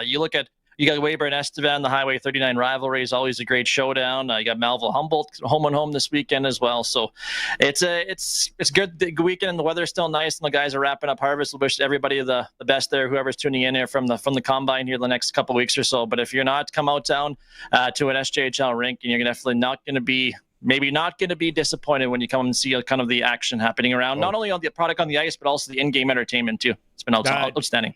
Kudos to that. I went to 2 games last year, and they were both blew my expectations away. One was a playoff game. So, okay, what games are you doing this week? Let's give a plug for, what is it, on GX? Yeah, we're on Friday nights. We're going to be in Malville for our first Mills broadcast, the Humboldt and Malville. So Humboldt's had a good start, 3-0. Millionaires 1-1. Could easily have been 2-0. Maybe a couple of lapses there on Saturday in Estevan. But I'm doing Friday nights. We'll be on the air 6:50 on GX. Puck drop at 7 o'clock there from the CN Community Center. So not a long trek for me here this weekend. All right. And in closing, as a sports guy, what was your favorite rule change coming to the CFL? Oh, boy. Oh, this is interesting. Being a football guy and coaching football, I'm trying to think about what would happen with me. I don't mind the play clock thing. That was interesting. I don't mind the goalpost moving. I don't mind the rouge. Yeah, I don't mind it. Yeah, it's not. I like the way they've interpreted the rule right now. Like I don't want you to miss a field goal and win. I don't like that stuff. I like if you can't get out of the end zone. My brother lost the provincial championship for a rouge type in 2002 to Delisle. So that's one that's kind of you get a little bit close to the heart here in people in Malville Cobra land. But did he ever rebound? They barely. Every time he goes by Delisle, he has to do the little spit on the floor a little bit.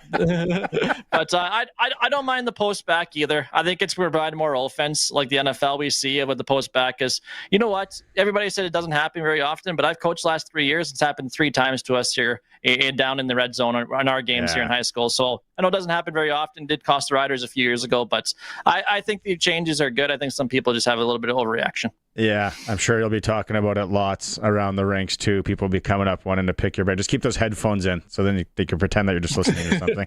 All right, Benny, have a good weekend. We'll catch up next week. Travel safe. Thanks, guys. Appreciate it. Right on. Benny Walchuk, SJHL Report here on the home of local sports, the Sports Cage. We're streaming at sportscage.com through our YouTube channel. Always on 620 CKRM. Sass Power is working to improve the power system in your area. In order to do their work safely, they need to shut the power off for rural customers east of Springside and surrounding communities from 8 a.m. to 5 p.m. on Friday, September 26th, weather permitting. Again, the power will be out for 9 hours on Friday, September 26th from 8 a.m. to 5 p.m. for rural customers east of Springside and surrounding communities. For updates on this outage, visit sasspower.com/outages. The care your family receives in hospitals, schools, and community programs comes from SEIU West members who live in your community. We're united around something simple. When working people have what they need to do their jobs well, everyone benefits. Our conditions of work are your conditions of care. For more information, visit seiuwest.ca.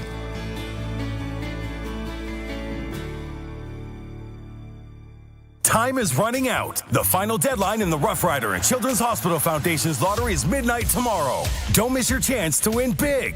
There's over 1,000 prizes, including your best chance to win $1 million.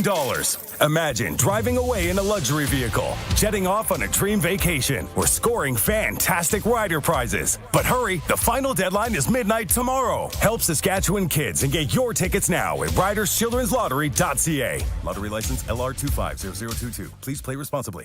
The Ritchie Brothers Fall Farm season is here, featuring a huge selection of agricultural equipment coming up for auction across Canada. With 28 separate equipment auctions scheduled between October 2nd and November 6th, we're confident you'll find the equipment you need to get up and running or expand operations. And the best part is you can view detailed listings and quickly assess their assets entirely online. Head on over to rbauction.com to learn more about this great opportunity. Once again, that's rbauction.com. Text CKRM 306-936-6262. From skid steers to tents to power tools, anything you need to rent for that summer job is at Prairie Land Rentals. Deal with the owner. 600 Albert Street. Saskatchewan, it's time to talk sports. Sportscage is on the air. Be part of the show. Call 936-6262 or toll free 1-866-767-0620. And we're always online at sportscage.com. 620 CKRM.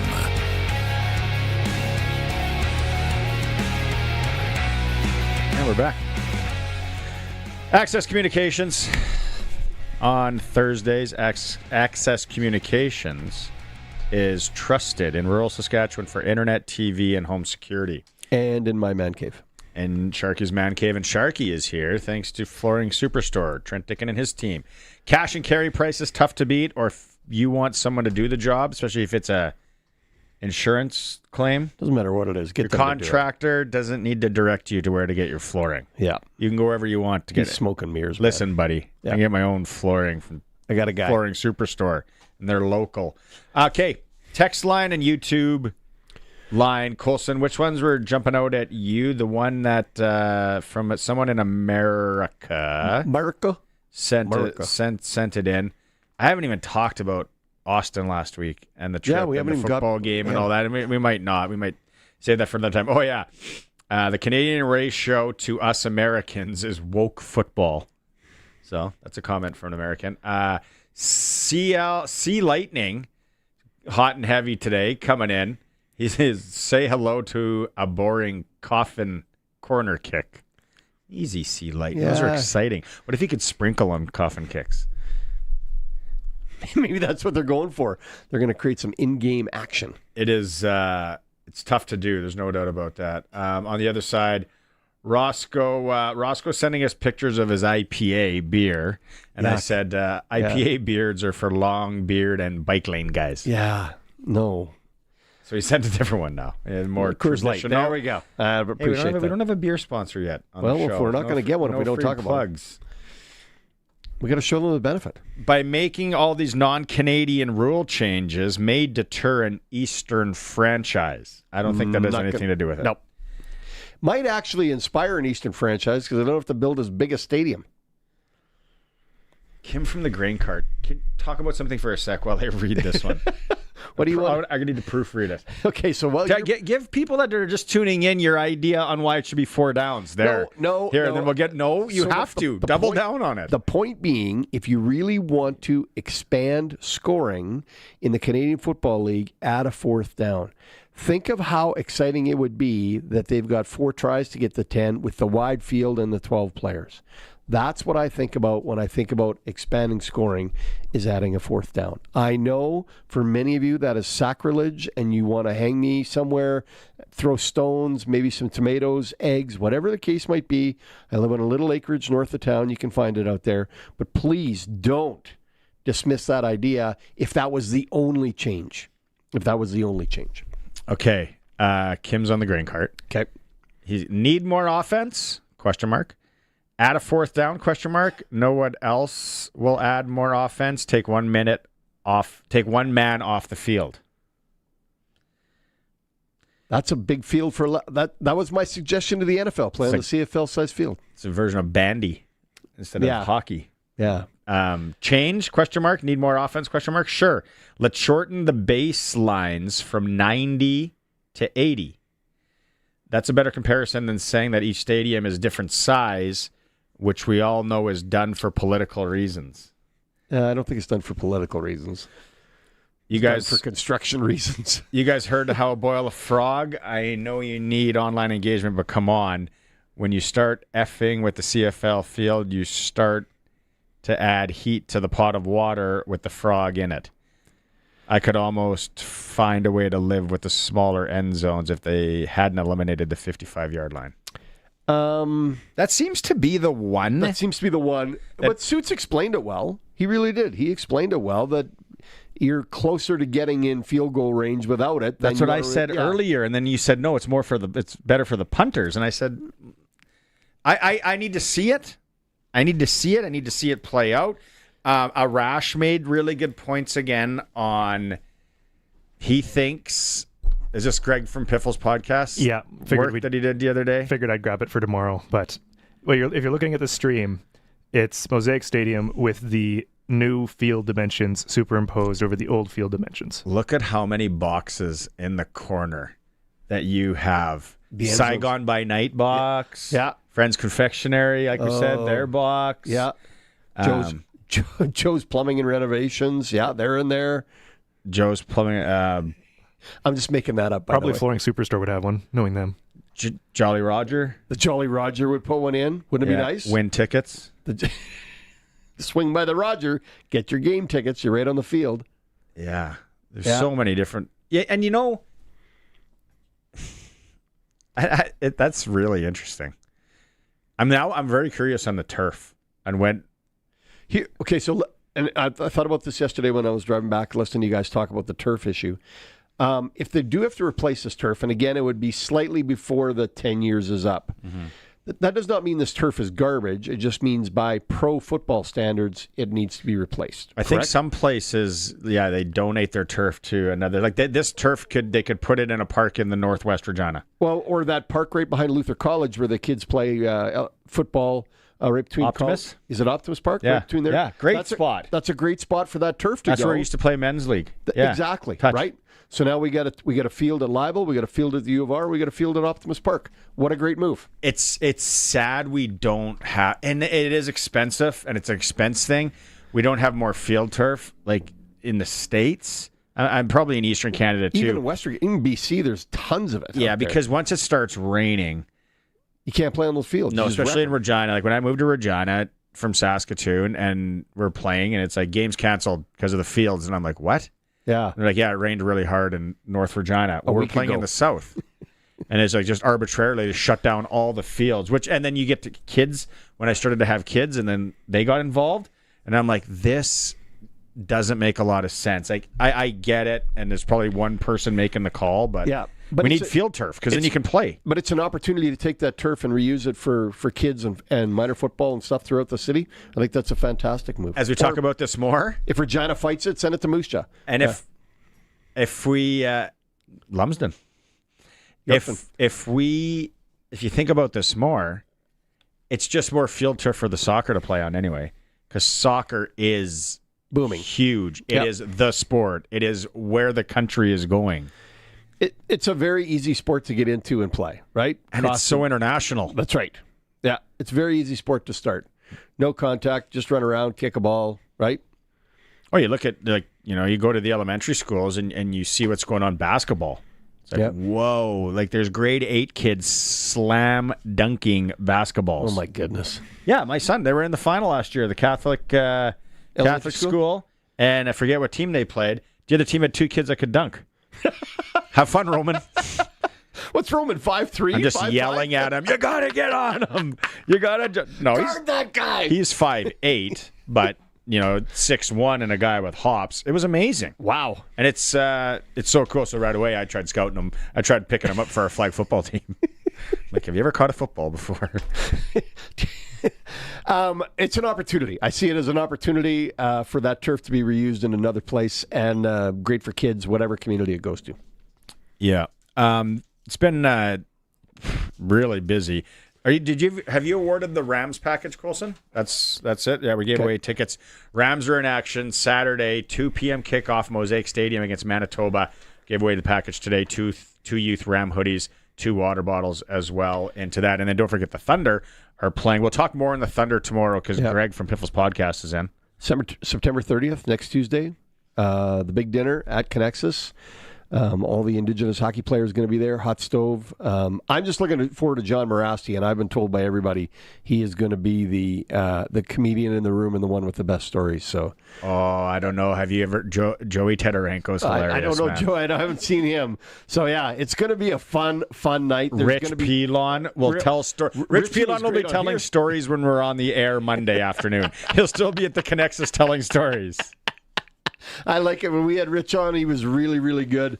It's going to be a lot of fun. Are you going? Yeah, I'm going to be there. Yeah. It's at the Connexus. Still tickets available.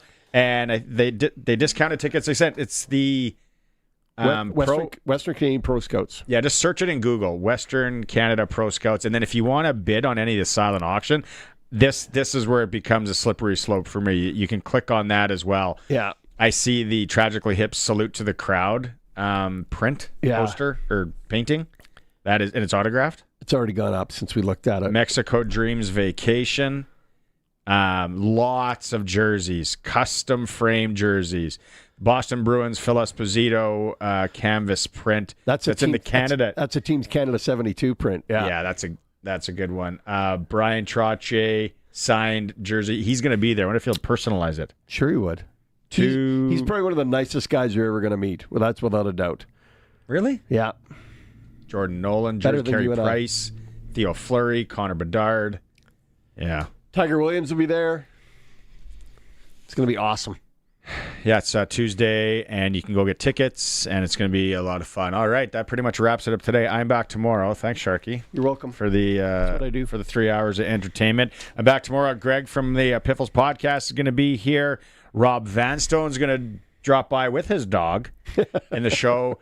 Wes Cates and Maddox Schultz as the Pats get ready for their home opener tomorrow night. Thanks for tuning in. Thanks for all your engagement on the Prairieland Rentals text line. Appreciate it. We don't agree, but it's okay. We can still chat. We'll talk to you again tomorrow. The Ritchie Brothers Fall Farm season is here, featuring a huge selection of agricultural equipment coming up for auction across Canada. With 28 separate equipment auctions scheduled between October 2nd and November 6th, we're confident you'll find the equipment you need to get up and running or expand operations. And the best part is you can view detailed listings and quickly assess their assets entirely online. Head on over to rbauction.com to learn more about this great opportunity. Once again, that's rbauction.com. Plan for success in 2026 with the help from the Co-op Grow Team. With the latest on-farm technology, our agronomists will work with you to gather and interpret soil samples, analyze data, and gain more insight into your fields. We offer local expertise and trusted advice to help you plan your inputs and prepare for the unexpected. Get ready to make data-driven decisions with Co-op Ag Zone. Make a successful 2026 crop plan to meet your field's potential. Talk to your Co-op Grow Team today. At the cabin or on the farm, Access Rural Internet gives you speed and service you can rely on. Right now, get Access Rural Internet for as low as $69.95 a month for 24 months.